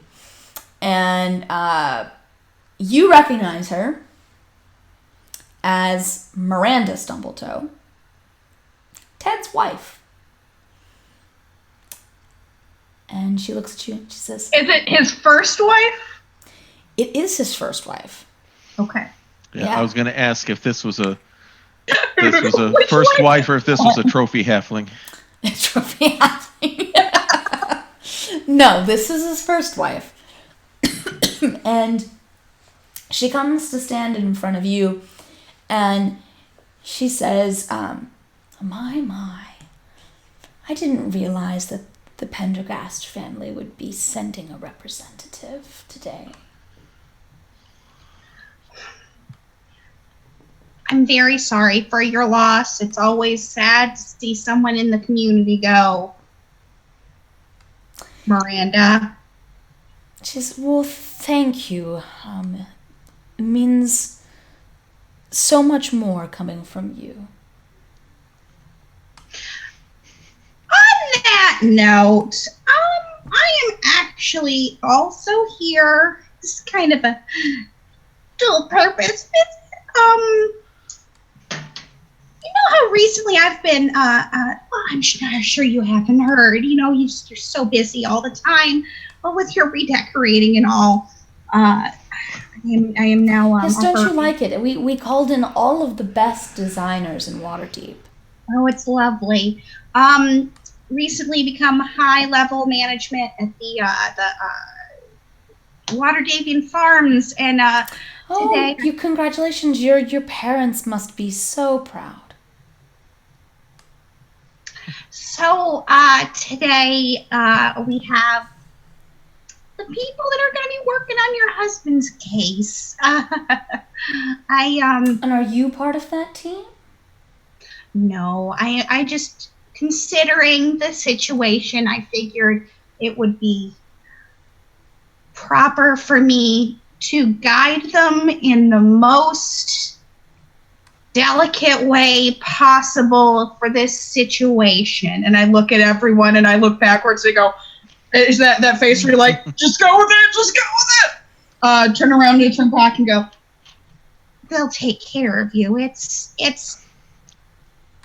don't worry about a thing. Oh, how delightfully kind of you, Poppy. So, no one from the family's made another appearance at all today? Just me? No. We've not had any visits from the Pendergasts in, 7 months, honestly. Yeah. I get the feeling sometimes that your parents don't like us very much. I'm sure that's not the case. I'm sure how you just adore my parents just as much as they adore you. Well, Poppy dear, and she threads an arm through yours. Oh no! Yep. Oh, she's been marked for death, you guys. And turns you to angle you toward your toward the rest of the group, and she says, you must introduce me to these lovely people who will be bringing my Ted back to me. This is Mildred, one of our insurance claims adjusters. I hold up my hands, not to take hers, but to offer a greeting, just a visible little sign of respect. And unlike Poppy, am very sincere when I say I'm so sorry for your loss, and I hope that our findings will be such that we're able to get that done for you quickly. Well, thank you, dear. That's a lovely sentiment, and I do hope that everything will be fine, and we can take care of all of that paperwork now. And this is a Scandalon. He's a man of the cloth, you can see. Not a halfling god, but I figured it might be comforting to have There's him always here. comfort to be had in the church, and you are most welcome here, Sir Knight. Thank you, Madame. On behalf of the Temple of Helm and those who I serve with, we offer our condolences for this unfortunate circumstance. And as a member of the investigating team from Waterdavian Farm, we shall do our best to make all of our work and investigations as quiet and as seamless as possible to not create undue interruption or do hazard during this very sensitive time. Well, I do very much appreciate discretion as a quality in those that I work with, so thank you again for your presence here today. And I do the proper partial bow out of respect. And this is Red. He's new. Hi, I'm Red Fireson, and he grabs her shakes her hand really hard as he's wont to do, and then his little social awareness snaps into his head, and he shakes less hard, and then he says, "So, my condolences. This is a very beautiful home you have here. Is Ted around? I don't know if the last time you guys read through the manual, but speak with Ted is a totally acceptable thing in investigating claims. And is Ted around?" She says, "Oh, I leave that sort of thing to you. I mean, that's your job. Ted is, oh, sure. Ted is not present in the home at this time. We had him moved to a small local temple here, not too far from the house." In the City of the Dead? No, he's not been sent to our mausoleum. That's good. No, he's at the temple.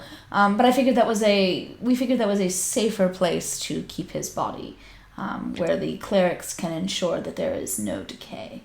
Is this a Temple of Garl Glitter Gold, or I'm sorry, I'm blanking on my pantheon right now. This one in particular is a temple to Tamora, actually. Oh, okay. We like our luck in this house. Yeah, this is great. Luck is... Some say it's better to be lucky than good. I would agree.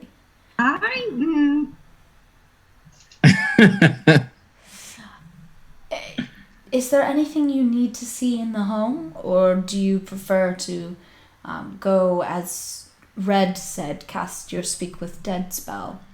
That's very kind of you. I think the office, right? And looks at Scandalon. I would like to check out the room where the body was found. I believe that was the den or study.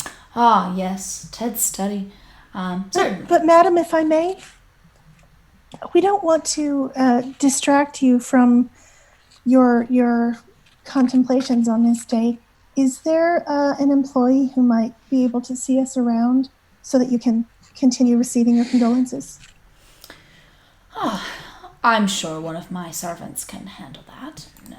She grabs someone who's similarly attired to the butler that you saw at the front, and pulls him aside and speaks a quiet word to him, and then she says, "This is one of our butlers, Humbert. Humbert knows most things there is to know about the house." Oh no, we lost Bobby. Anyway, Humbert knows most things that there is to know about the house and can conduct you wherever it is that you need to go in order to complete your investigation and get this claim settled as quickly as possible. We hope to be unobtrusive. And again, ma'am, we're very sorry for your loss. Very sorry. I very much appreciate that. Well, I will leave you to it, and if there's anything else you need from me, please just ask Humbert, and he will be able to come find me. Thank you, madame. Thank you. And she will wander off into the crowd. At this point, we're a little bit behind for our break anyway. So does she take Poppy off with her, or does Poppy get to stay? No, she will let Poppy go. But she does so with like that kind of like gentle tap on the arm that's like, that's nice, dear. And then lets Poppy's arm go and leaves her with the three of you. So we're going to go ahead and go to our break. Hopefully Hannah will be back with us afterwards. If not, I will make sure to fix everything on the overlay because we're all scrambled right now. And we will see you in about 10 minutes, so pretty close to 9:30. Stay tuned, and we'll find out what's going to happen in the house. Be back in a little bit.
Hello, everyone. We are back, and we have everybody back, including Hannah, who has rejoined us after some technical difficulties. And when we left off a few minutes ago, Miranda Stumbletoe had just said her goodbyes and glamoured her way across the room away from you. She leaves you with Humbert, the butler, who is here to convey you wherever you want to go in the house. Excuse me for just a second. I gotta run outside and make a call. Of course, ma'am. I'm gonna run outside and go, caw-caw, caw-caw, and I make a bird call. All right. And I wait for a bird from the specific messaging service, Twitter, because I want to send a tweet. So I wait for a bird to come in and come to me so I can relay a message. A very blue bird alights near you on a branch or whatever's close by. And it tilts its head and goes, "Message?" And I go, it's 180 characters. Hold on. At Mr. and Mrs. Pendergast, at the Pendergast family, for the love of God, come to the Stumbletoes funeral, please. I'm the only one here. Hashtag help. The bird just stands there as if it's still waiting for you to send tweet. And the bird just flutters off.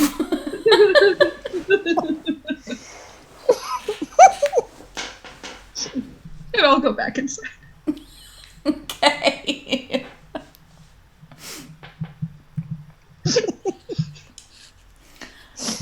So you had asked to be conveyed to the study, correct?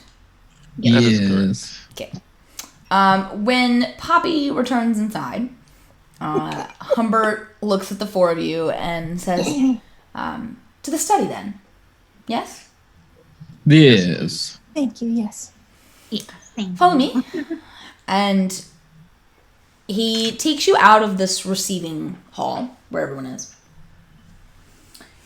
and into a hallway where there is a staircase. Because, as I've established, this is not a hobbit hole. This is an actual house, and it has a second floor. And he conveys you upstairs and into a medium-sized room. It's about a third of the size of the receiving hall downstairs. And it is very clearly a study. There's a very thick plush rug on the floor. There is wall-to-wall bookshelves, more or less, in here. They're just covered with an assortment of books. There's a very large mahogany desk that's seated with a very nice chair. All of it's halfling-sized. All the furniture anyway. There's one or two other chairs in here. There's a little, there's like a map on the wall. You can see as of the Sword Coast. There's one of those, like a little, like a bar table in here with a decanter, a couple of glasses. Is Humbert staying with us? Yes, Humbert basically opens the door to let you all in, and then just stands there with his arms tucked behind his back. Watching. Okay, I cast Detect Magic. Okay. Ritual, or are you gonna go for? Well, I can do it at will. Oh, awesome! That's right. Yeah, there's a couple of things in here that are showing up. Magical. There's a few books on the shelves that look to be some kind of magic. Maybe spell books. Maybe spell books or some spell or enchanted volumes of some nature. Looks like there's a couple of tchotchkes on the desk that are enchanted. Nothing is, blindingly bright or anything like that. So probably minor things, maybe a pen that's been enchanted to, spell check or something like that. Is Humbert glowing? Humbert is not glowing. Thank goodness. While he's still in the room, I also wanted to do detect good and evil and good. Sure. So that lets you sense undead, aberrations. Fey fiends, yeah. Aberration, celestial, elemental, fey, fiend, or undead within 30 feet. Also, if anything's been magically consecrated or desecrated. Humbert. I'm calling it. You don't feel anything like that anywhere near you, within the 30 feet. You do get just generally a vague sense of presence coming from the City of the Dead. It is a massive graveyard, and stands to reason that there's probably a few undead poking around in there. Mm-hmm. So you get just a general sense of it as a presence because you're so close. But as I walk around the room, do I pick up anything? No. As I do that, I'm also going to walk out in the hallway a little bit to see if anything pings within range there, as well as I step outside the threshold of the door into the room. Yeah, you just kind of walk around the hallway up here. You do get a couple of pings downstairs in the general direction of the receiving room. Okay. 2 fiends. Ooh. Paladin, activate. 1 fey.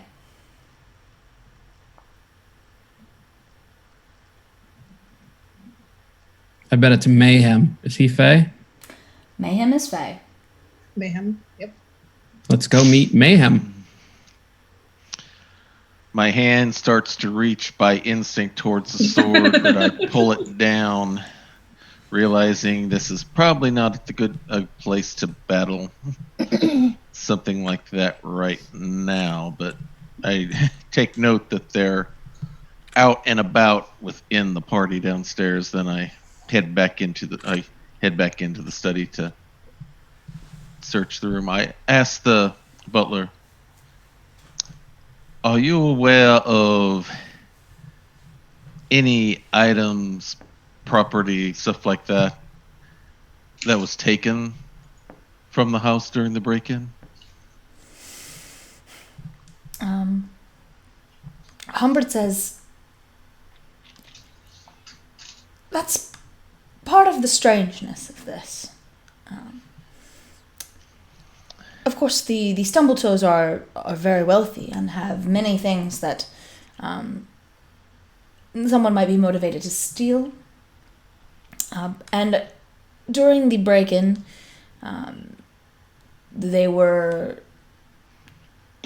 those items were not protected. However, in the intervening day, we have not been able to find anything that's been misplaced.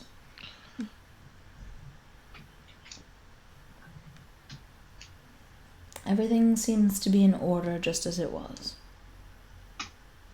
Did we, when Scandalon came back in the room, did he look like on edge or tense? You would probably notice me like flexing my hand being held down, but kind of flexing it like this a few times to shake off an on-surge of some nervous adrenaline. Okay. As if I was wanting to do something but holding myself back. Yeah, I don't think Red would be perceptive enough. I was just wondering if Scandalon would be just blatantly obvious. Yeah. While this is happening, I'd like to look around the room with a critical eye and what I'm looking for is any little tiny weirdnesses that the City Watch may have missed in their investigation, but also I'm looking at the arrangement of furniture and objects, and is there a spot where the body was that was marked, or is that gone? The exact position of the body is not marked, but go ahead and give me an investigation check as you look around the room. Basically, I'm trying to check the feng shui of this place to see if anything's should be here that isn't. Plus 19. It's pretty good. So no, the place, they haven't like drawn a line like you see on like your classic cartoon cop episode. Yeah. But that being said, the carpet in here is pretty plush, and you can see where the carpet was likely depressed by the body. There's still, like a patch where the fiber is pressed down. Sorry about the noise. I can't get these bloody things. So I can see where the body was because they don't vacuum here. Yeah, they don't appear to have come in here and fluffed the carpet back up, so to speak. So you can still tell generally where the body was. Okay, so in relation to the rest of the body, in relation to the body and the other objects, depending on whether it was facing up or facing down, would it be obvious what Ted Stumbletoe was doing when he was stabbed, other than just standing? Like, was he near the desk? Was he near a globe filled with alcohol? He was found near the desk.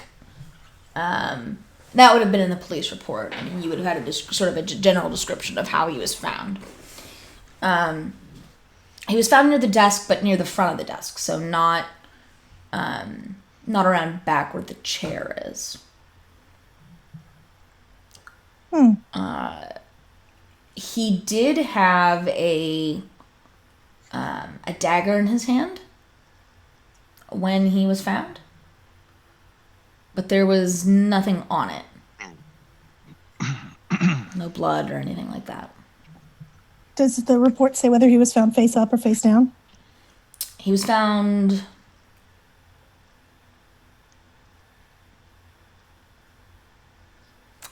he was mostly on his back. The body was canted a little bit, so he was a little bit up on his side, but mostly on his back. Do I see any blood stains on the carpet? Yes. I'm not going to make you roll for that. There are still a few blood stains on the carpet. It doesn't look like they've cleaned it yet. How big are they? Do they look like it's a lot of blood that flowed from his body, or does it look like more just stuff that had dripped? There is a very large one on the carpet. Okay. Which tracks roughly with where you think his chest would have been. Okay. Based on the description of the report. So likely he was slain in here, not killed somewhere else and then brought in. Okay. Yeah, that would be a reasonable assumption that he was killed in this room based on the amount of the blood. While they're doing this, I would like to stay in the room with them, but I would like to poof out Annabelle, my pseudo dragon familiar. Mm-hmm. She go doo, and I would like to do the thing I do where I can be totally see and hear and talk through her. Yep. And I would like to get her to kind of like wiggle out and fly, and I want to get her to eavesdrop, specifically around the family, if I can. Okay. Can she turn invisible? I don't. Pseudo dragons? I think they can. Or is it imp? I may be thinking of imp. I know imps can, but I don't remember if a pseudo dragon can. I'm scared to touch my computer because I don't want it to go. That's okay. Again. I'm looking right now. I'm looking it up as well.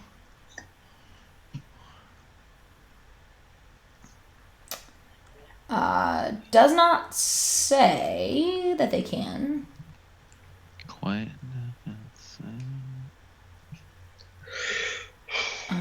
Okay. Yeah, I was thinking of imp probably. Yeah, No, well, it's not listed. just like kind of go through. I mean, there's a lot of people in here, so I'm just gonna try to be stealthy, sneaky, stealthy, and just try to like be underfoot and try to eavesdrop on the people that I know were here during the break-in. If I can eavesdrop, if I see them talking to each other, or, if I see people who are in the business talking. Make me a stealth check for your pseudo dragon. What is the pseudo dragon modifier for stealth? It is +4. +4. Woohoo! Just because your dragon is probably known to. Okay. Oh God, I thought that was a 1. That was a 7. I can't read this stupid die. So that's an 11. 11. Okay. So yeah, I mean, there's a lot of bustle going on downstairs. So your dragon is just sort of fluttering around the top of the room as quietly as it can, and you are watching through its eyes, listening through its ears.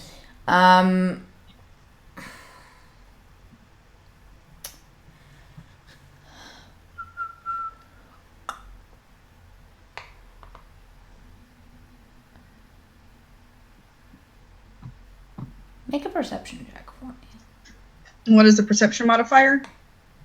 I believe they actually have advantage on perception. Ooh. Yes, they do. And it's a You see +3. A pit fiend. All right, that is going to be a 9, 10, 11, 12. Middle of the road today, folks. With advantage? Yep. The other one I rolled was a 4. Yuck, yuck, yuck. Okay. Your pseudo dragon crawls past Miranda and 2 of her children, having a quiet discussion in the corner. And you are able to catch a few words of their conversation. Miranda says something about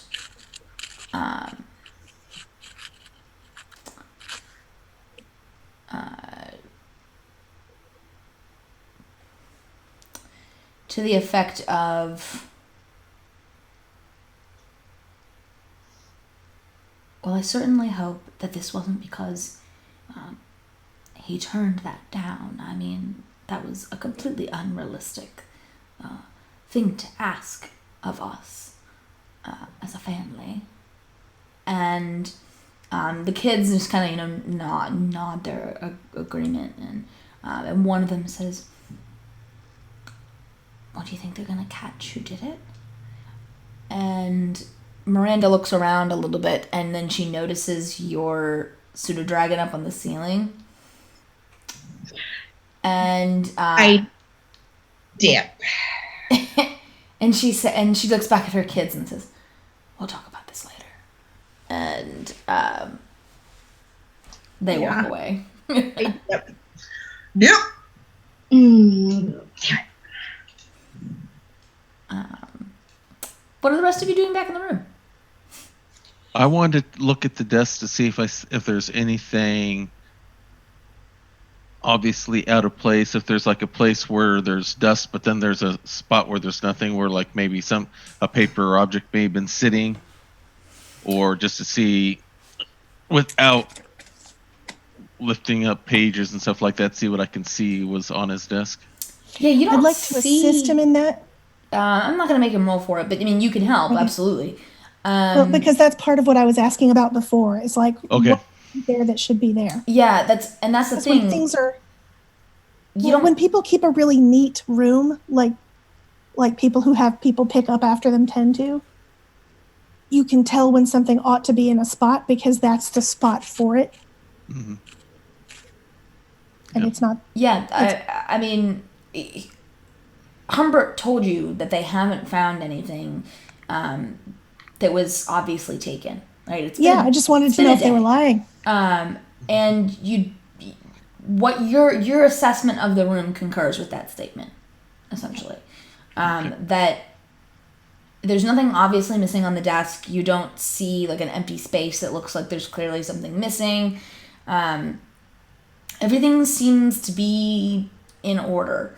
Now, take the papers on the desk are a little bit messy, things like that. But what about in the desk or any filing cabinets? I mean, you can go through those too. Humbert is standing at the door, kind of keeping an eye on things, but I will say there's a filing cabinet that is locked, and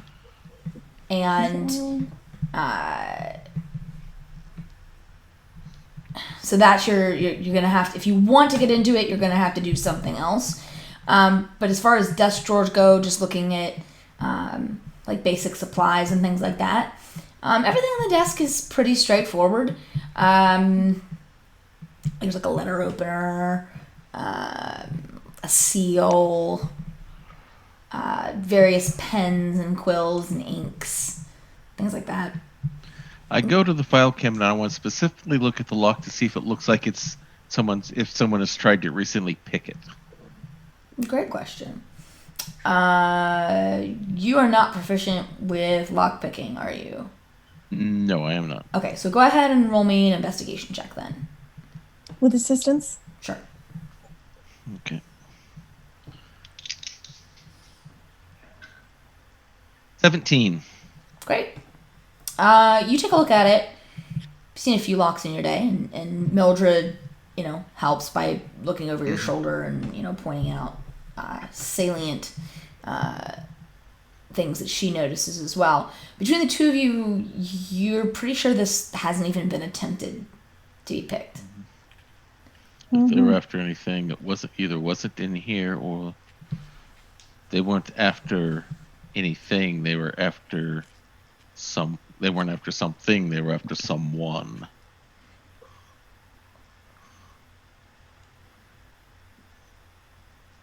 I think we should go to Timora's temple and.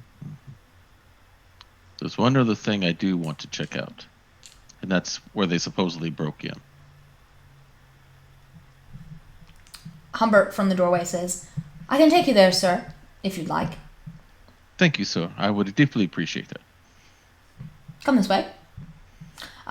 Is your friend, and he points at Poppy, he says, "Should we shake her a little bit? She seems a bit out of it." It would be better if we didn't. Hey, hi. Hi. Sorry. Sometimes She likes to daydream every once in a while. Yes, that. He says, "All right, well, follow me then, and I will take you downstairs to the dining room where the break-in occurred." And he, troops his way back down the stairs, down a little bit of a hall, and brings you into the dining room. Do we go through the receiving room on our way there? You don't. He keeps you in the hallways. Okay. Although you can hear the people talking from the receiving room, you're not terribly far away from it. And he brings you into this dining room. This is a dining room primarily built for halflings. Unlike the other areas of the hall or of this house, everything like the table, the chairs, everything in here is for halflings, although the ceiling height is still the same. One very, very big, long, wide table runs through the whole room, surrounded with chairs. Nice chandeliers. The place settings are already decoratively set out, as they often are in that sort of a setting. This is where the family would eat, not where they entertain. Correct. And the side of this room, one of the long sides, is on the exterior of the house. So there are these very lovely tall windows that run almost from floor to ceiling. And one of these windows is has like a tarp basically draped over it. Also, hi Raiders, thank you for joining us. Incoming. Hi! We're at a halfling funeral? More like a wake. Sort It'll of. be a while later. It's going to be lit. But yeah, so one of these windows has like a tarp draped over it because, and you can feel a bit of a draft coming through that window, like it is open underneath there. And Humbert points to it, and he says, "This is where the intruder broke into the house." Has it been delayed in repair so that the City Watch can examine all evidence further? We were waiting for clearance from the City Watch before we hired someone to come replace it, yes. The glassmakers will be here tomorrow to measure and to take a closer look at the other windows. Madame Miranda would like to make sure that the window we get to replace it matches all of the others. Obviously. I walk over to Poppy, who is... Oh, I guess she isn't talking to her familiar anymore. Okay. May I ask you a question, Poppy? This may sound a little impertinent, but there's method in my madness, if you will pardon me. Okay. Simply because I do not know. Are there any differences in appearance between halfling blood and, say, more human, regular human blood that you know of? I haven't bled a lot of humans, so I don't know. I mean, I'm not like... So, I mean, I don't know. Okay. What does human blood look like? I don't know. I take my dagger and slice the tip of my finger and show her. Yeah, it's pretty standard. Okay. I was just curious if the bloodstain was going to look different than anything else that we'd seen.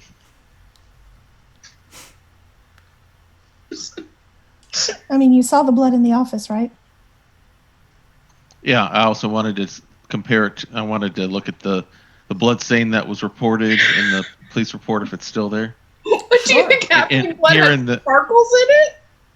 Yes. No. Different beings, different types of it tastes living like creatures maple syrup. have have blood that is different colors, different viscosity. It's rusty maple syrup. And that went to a place. Just trying to think forensically. Yes, Scandalon, you with the police report, I mean, they made note of where the bloodstain that they found was. Mm-hmm. It is on the table. Mm-hmm. On the side facing the window. Okay. And it's on the very, very edge of the table top, right? Almost like someone put a hand there or something like that. And there's only like a drop or two there. Very small. Very small, and nothing strange or different about its look or color or anything. Make me a medicine check.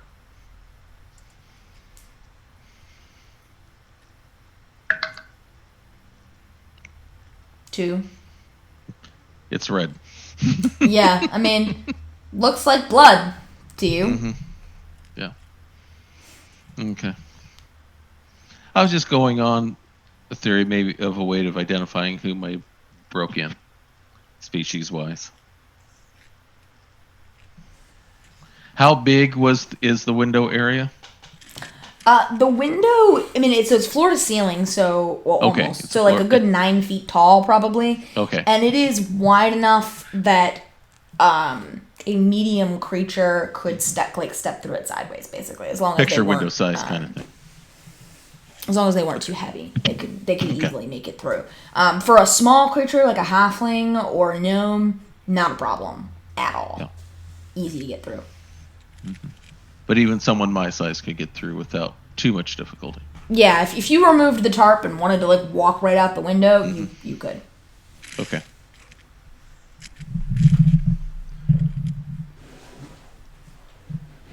And I go up and pull the tarp a little bit just to see if I can see if it was just they broke the glass out, or if they tried to do anything. If there's any like weapon marks on the sills of the window or anything.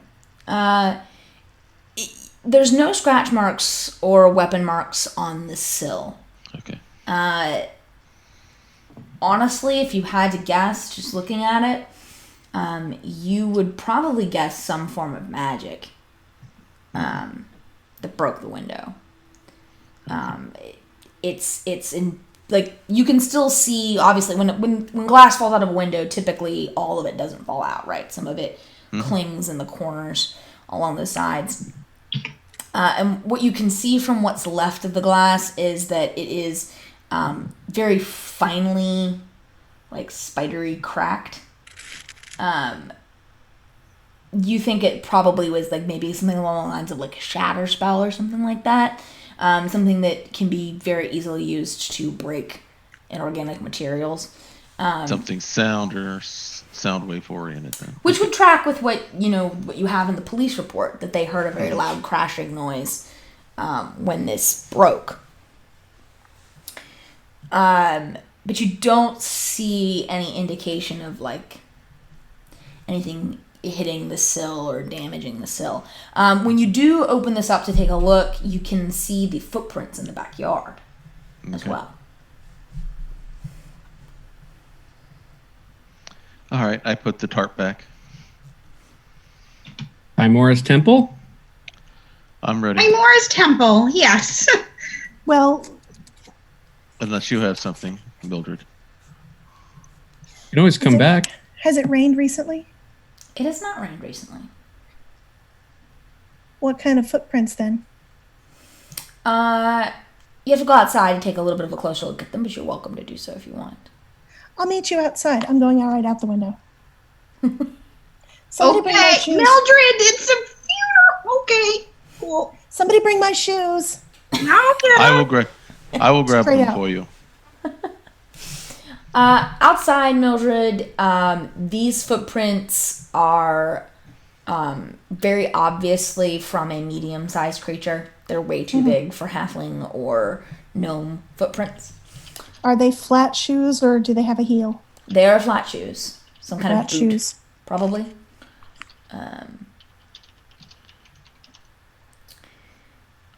They are pretty well defined for boot prints, which leads you to believe that they're probably with some force behind them to some degree. Maybe running or stomping or...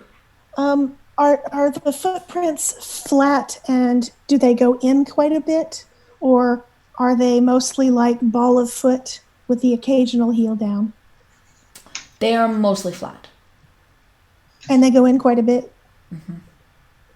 And the length of the stride would indicate running? Yeah.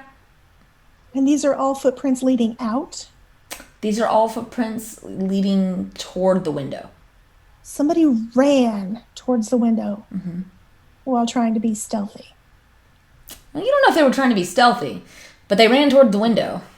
Okay. I'm getting over to the fence where they came in. Scuff marks or like muddy bits on the top where they might have rested a foot there to get over? No. I'm either climbing over or leaping over this fence, and I will meet them around the back. So wait, are you going into the graveyard? I am. All right. I'll wait for my shoes, but as soon as they get here with my shoes, I'm going to put them on and do some dope monk stuff to get over this wall. Dope monk stuff. Okay, so I'm assuming the rest of you are coming around back to meet her? Yeah. I've got her shoes in my hand and I bring them to her. Okay. I'm gonna say goodbye, not to Miranda, but to the nearest child who I probably went to halfling school with. Hi, our families suck, but you were nice to me that one time. It's sorry about your dad. Sorry about your dad. We made out in a closet in 7th grade. No one can ever know. Bye. I love Poppy so much. You get sort of a awkward, thank you for coming. Yes, I'm sorry. It's hopefully it won't stick, huh? Yeah, it's weird because I'm here for work, but it's also sorry. I'm sorry, and then I'm gonna go. Okay. Yeah. Bye. I'll let Mom know you were here. Oh no, she knows. She knows. Okay, well, I'll let her know you left then, I guess. Okay. I hope your family shows up right as you're leaving. I was literally just about to say that. So Poppy, I'm sorry. No, you're fine.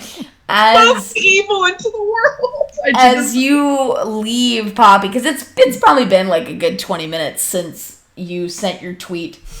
As you walk out the door, you almost walk directly into your mother.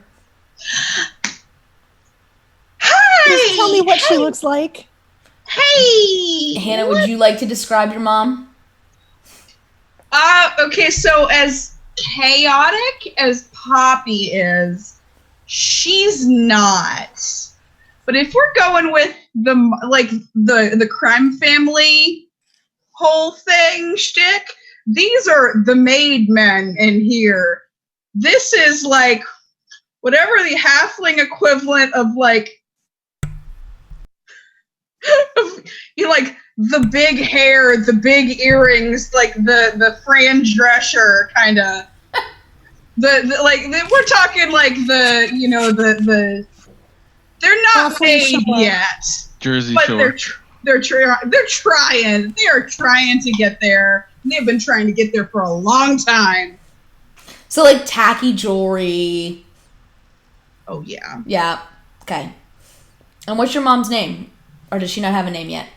Because I will happily name her if you want. I will give that to you. If you're Poppy, then what's her name's probably something like Chrysanthemum, right? Her name is going to be your Poppy. She'll be Peony. Peony Pendergast. I love it. And so you almost walk into her as you leave the building, and she says, "Poppy dear, thank you ever so much for your tweet." Hi Mom. Hi, these are my work friends. We're on a Hi job. there, I'm Peony Pendergast. I'm Poppy's mother. Always a pleasure to meet people she works with. She's such a darling, isn't she? Oh, yeah. Hey, What? so it's a nightmare in there.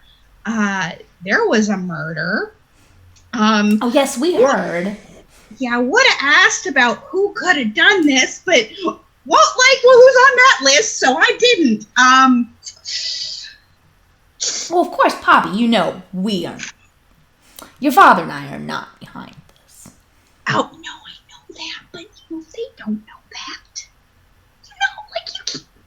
They don't know that, but we know that, but they don't know that. So it's just, between you and me, I think there's a whole thing going on, but also it's kind of related to work, Well, Sweetie, excuse me. Mm-hmm. Sweetie, you go do your job. It's okay. We have faith in you and your lovely little friends that you'll figure out everything that there is to figure out. Because you're our daughter and you're the best. Thank you. I'm going to look in her purse. Are there any mints in the purse? In your mother's purse? Yeah, are there any insult mints? Abso-freaking-lutely. Love it. You look in your mother's purse, and there is just a plethora of items that will allow her to be the most insulting she can possibly be, without overly being insulting.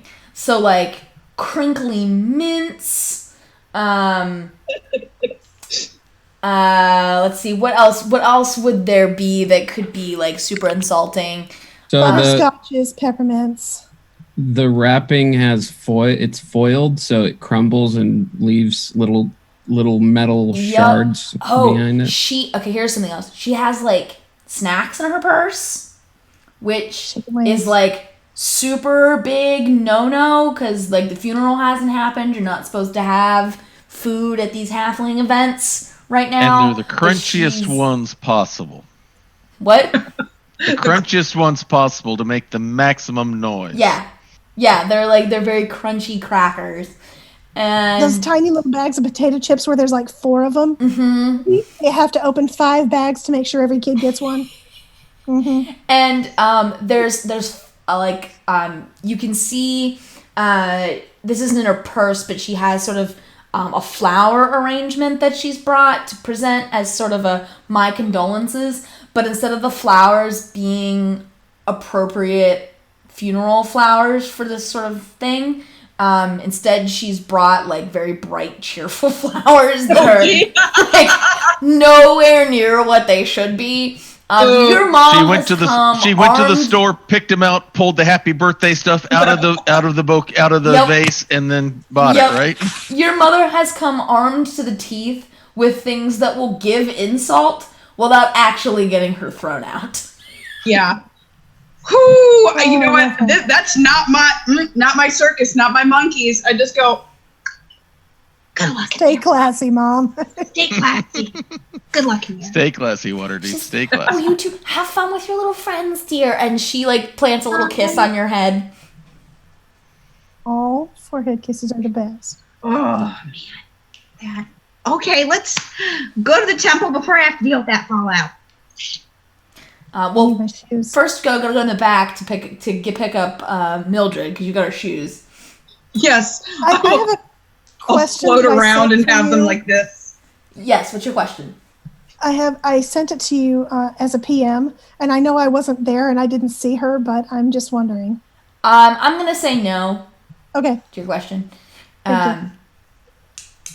So, yes, so you go back around. Mildred has been looking at the footprints, and you bring her shoes. Mildred, are you still going to try to scale the fence into the graveyard? Try.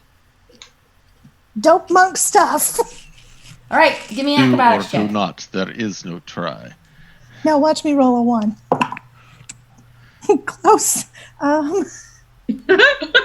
What do I add to that? Because I know I add something. Oh, okay. 16. Yeah, that's no problem. You go right up over that fence. Yeah. And clamber down. I do a flip on the way down. Yeah. You reach the top and then you like do a back flip off and land on a headstone. Go me. So ridiculous. I thought there'd be like an alley and then okay. No, this backs right up onto the graveyard. Wow. So you're in the City of the Dead now. Yeah. You've probably been here before. It's not uncommon for people to come here. People don't. Because it's the biggest cemetery in Waterdeep. Right. Big chunk of land. I think if you actually look at a map of Waterdeep, it's like a fourth of the city. Like it is no joke. Rolling hills here, just dotted with headstones, little mausoleums, big mausoleums, other grave memorials. There's some statuary in here. All of it is pretty well tended to. There is a staff that manages the City of the Dead. So there's like flowers and, nice things. There's just a couple of trees in here in different places, little paths. In the daytime, it's quite nice, to be honest. Two things. What time of day is it, and are there footprints Great those questions. same footprints? Question number 1. It is probably getting close to lunchtime at this point. So still during the day. And answer to your second question, yes, there are footprints here in the graveyard. You can see, so the direction of the footprints is the same direction as they were on the other side, right? So here you were looking at the footprints heading up toward the fence out of the graveyard. But if you look back at the trail, it seems to wind a little bit deeper into the city of the dead. I'll call over the fence. You coming? One moment. I want to take a quick lap around the house. I want to see, are there any tracks similar leaving the house? Great question. Give me a perception check. Ooh. Just Scandalon for this. 8. You walk around the house. There's a lot of footprints on the grass right now, on like the sides and the front of the house, because of all the visitors.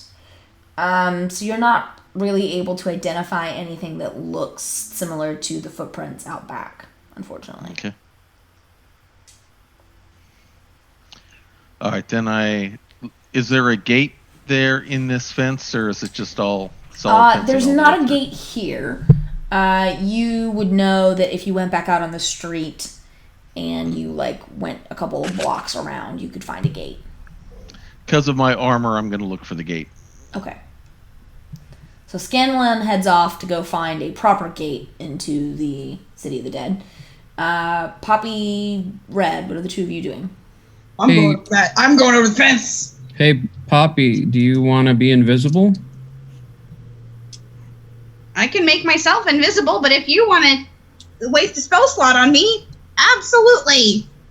Well, it's not really wasting it. Are we trying to be stealthy, though? I don't care. YOLO. And Mildred's not next to me, right? Mildred already went over the fence into the graveyard.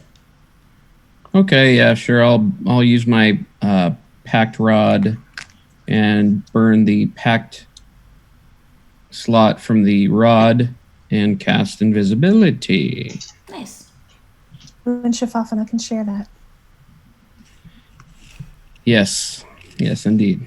Yes, Shafafana is very good at invisibility. Shafafana got skills. Be funny if it made him visible. Has the opposite effect. If it made him visible. It would be disturbing as heck if it made him invisible. Just this guy looks like Rodney Dangerfield. Poppy, go ahead and roll me acrobatics to go up over the fence.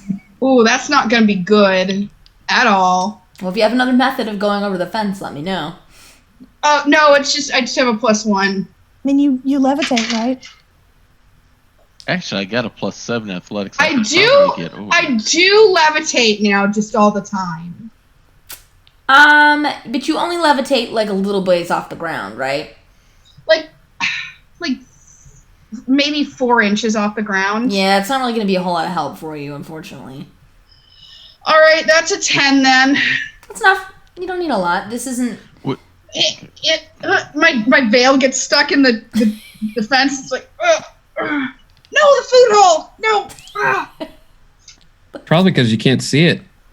Is it athletics or acrobatics to get over the fence? You can use athletics if you want. I was letting them use. I'm going to go ahead and go over the fence, and I forgot I've got some bonuses there. Yeah, go for it. 11. Yeah, that'll do. So where Mildred and Poppy sort of dexterously climb their way up, and Mildred does her kind of backflip off the side. Scandalon, you're a little bit more brute force about the whole thing. Very planting yourself very carefully, and then just basically doing pull-ups to get yourself up and over the fence, but you manage it. It just doesn't look quite as graceful. Yeah. Red, what about you? He climbs the fence with an 18 athletics. Very nice. So yeah, you are just as athletic as the ladies. Up and over the fence with even less trouble than the two of them. So you are all now in the City of the Dead. And we can follow those footprints, yeah? Because they're pretty obvious. They're not... They're pretty obvious right now. As you follow them, I am going to make you roll a survival check to keep on them. I will assist her in this. Actually, who should roll survival? Maybe not me. I've +4. How about you? I will assist you because I don't have that. Okay. I'll roll it then.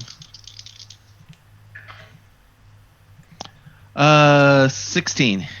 Okay. So you follow these tracks, and they head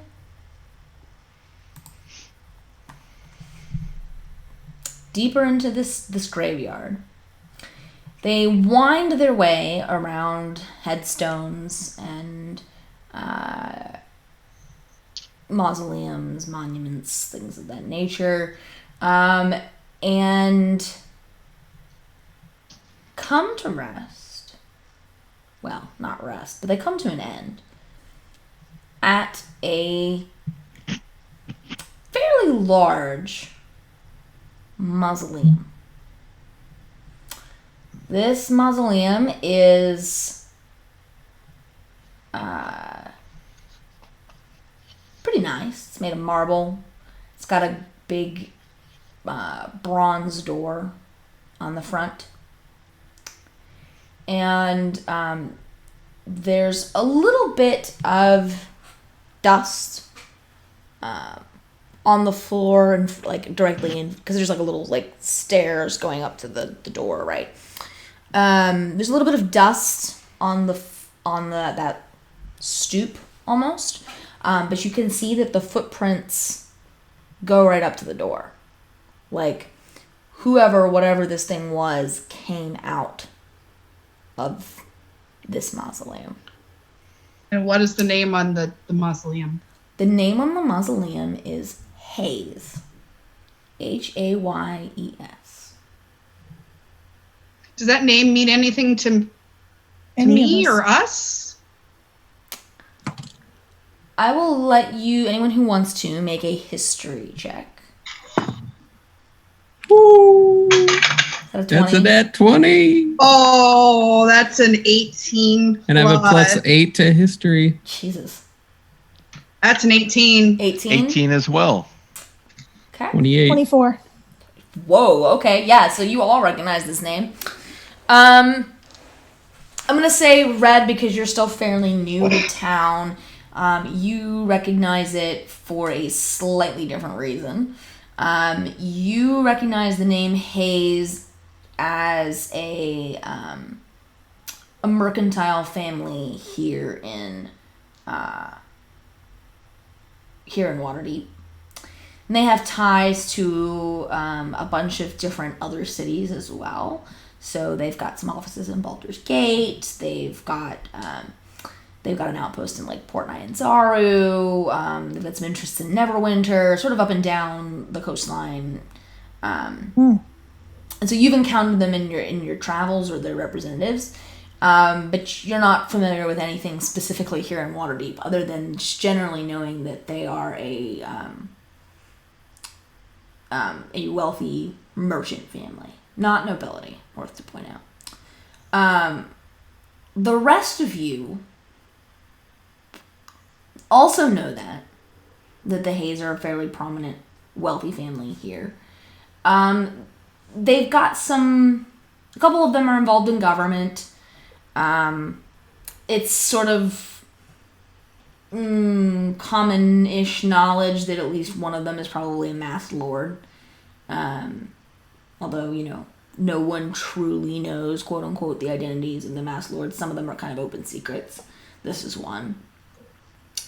And more importantly, and more relevant to your interests, all three of you, but particularly Poppy, are aware that there is a haze in the upper management of All City Insurance.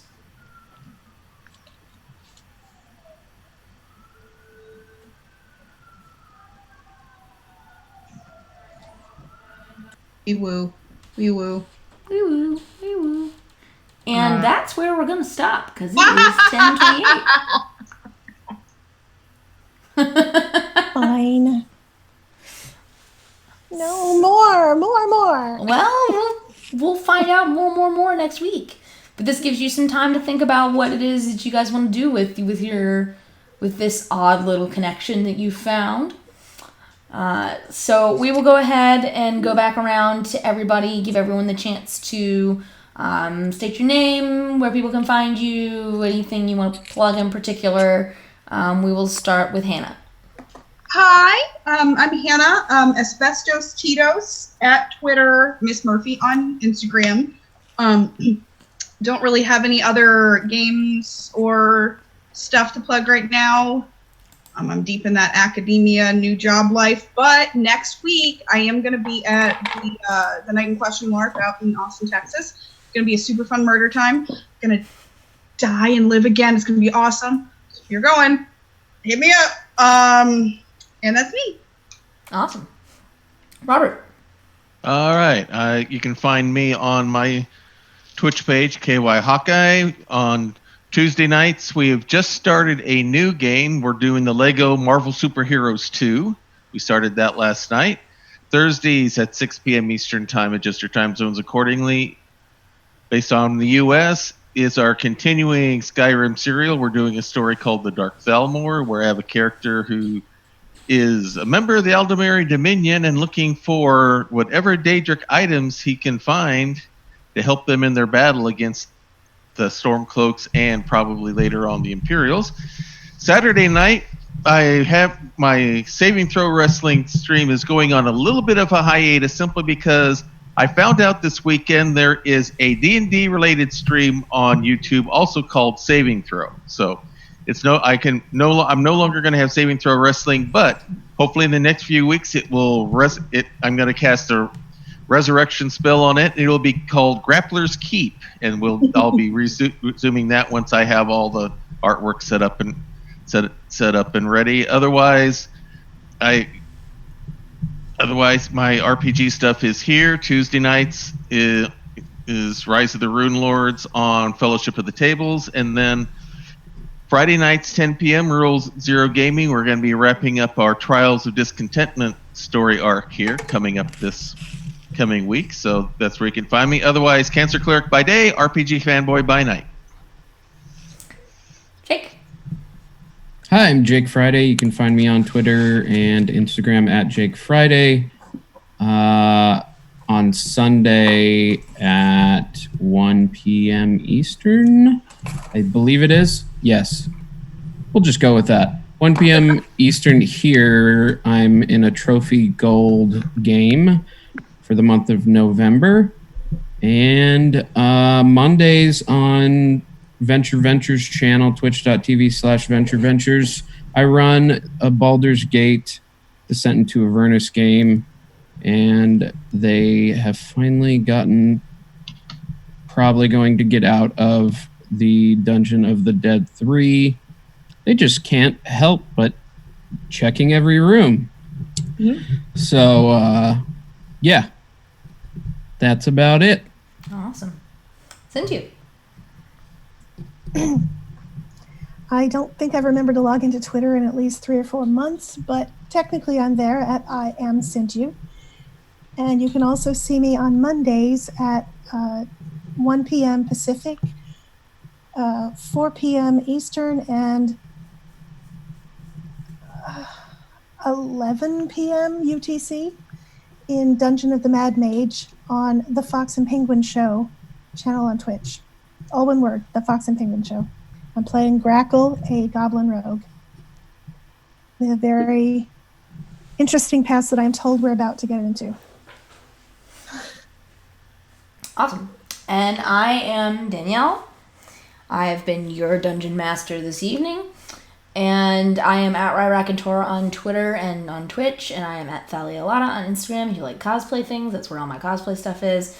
I am doing NaNoWriMo right now because it is National Novel Writing Month. And if you're into that sort of thing, I'm posting a little bit here and there about my trials and tribulations, trying to just stay caught up on my word counts. You can also follow me there. I am ALATA, Alata, which is a Kenya word because I'm a nerd.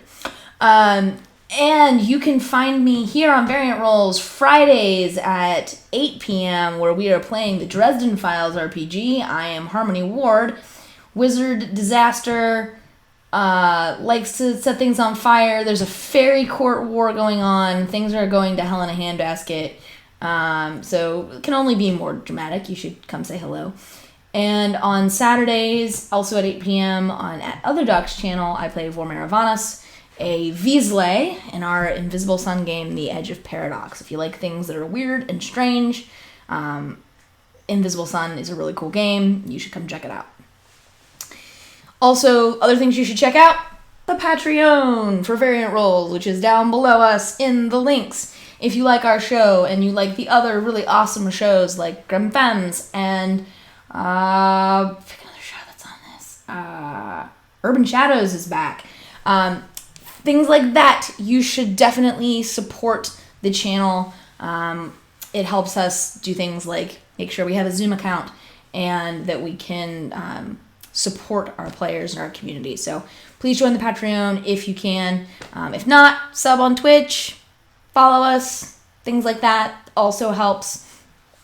I think that's it. So we will be back here same time next week where we will deal with this mausoleum and the Hayes family.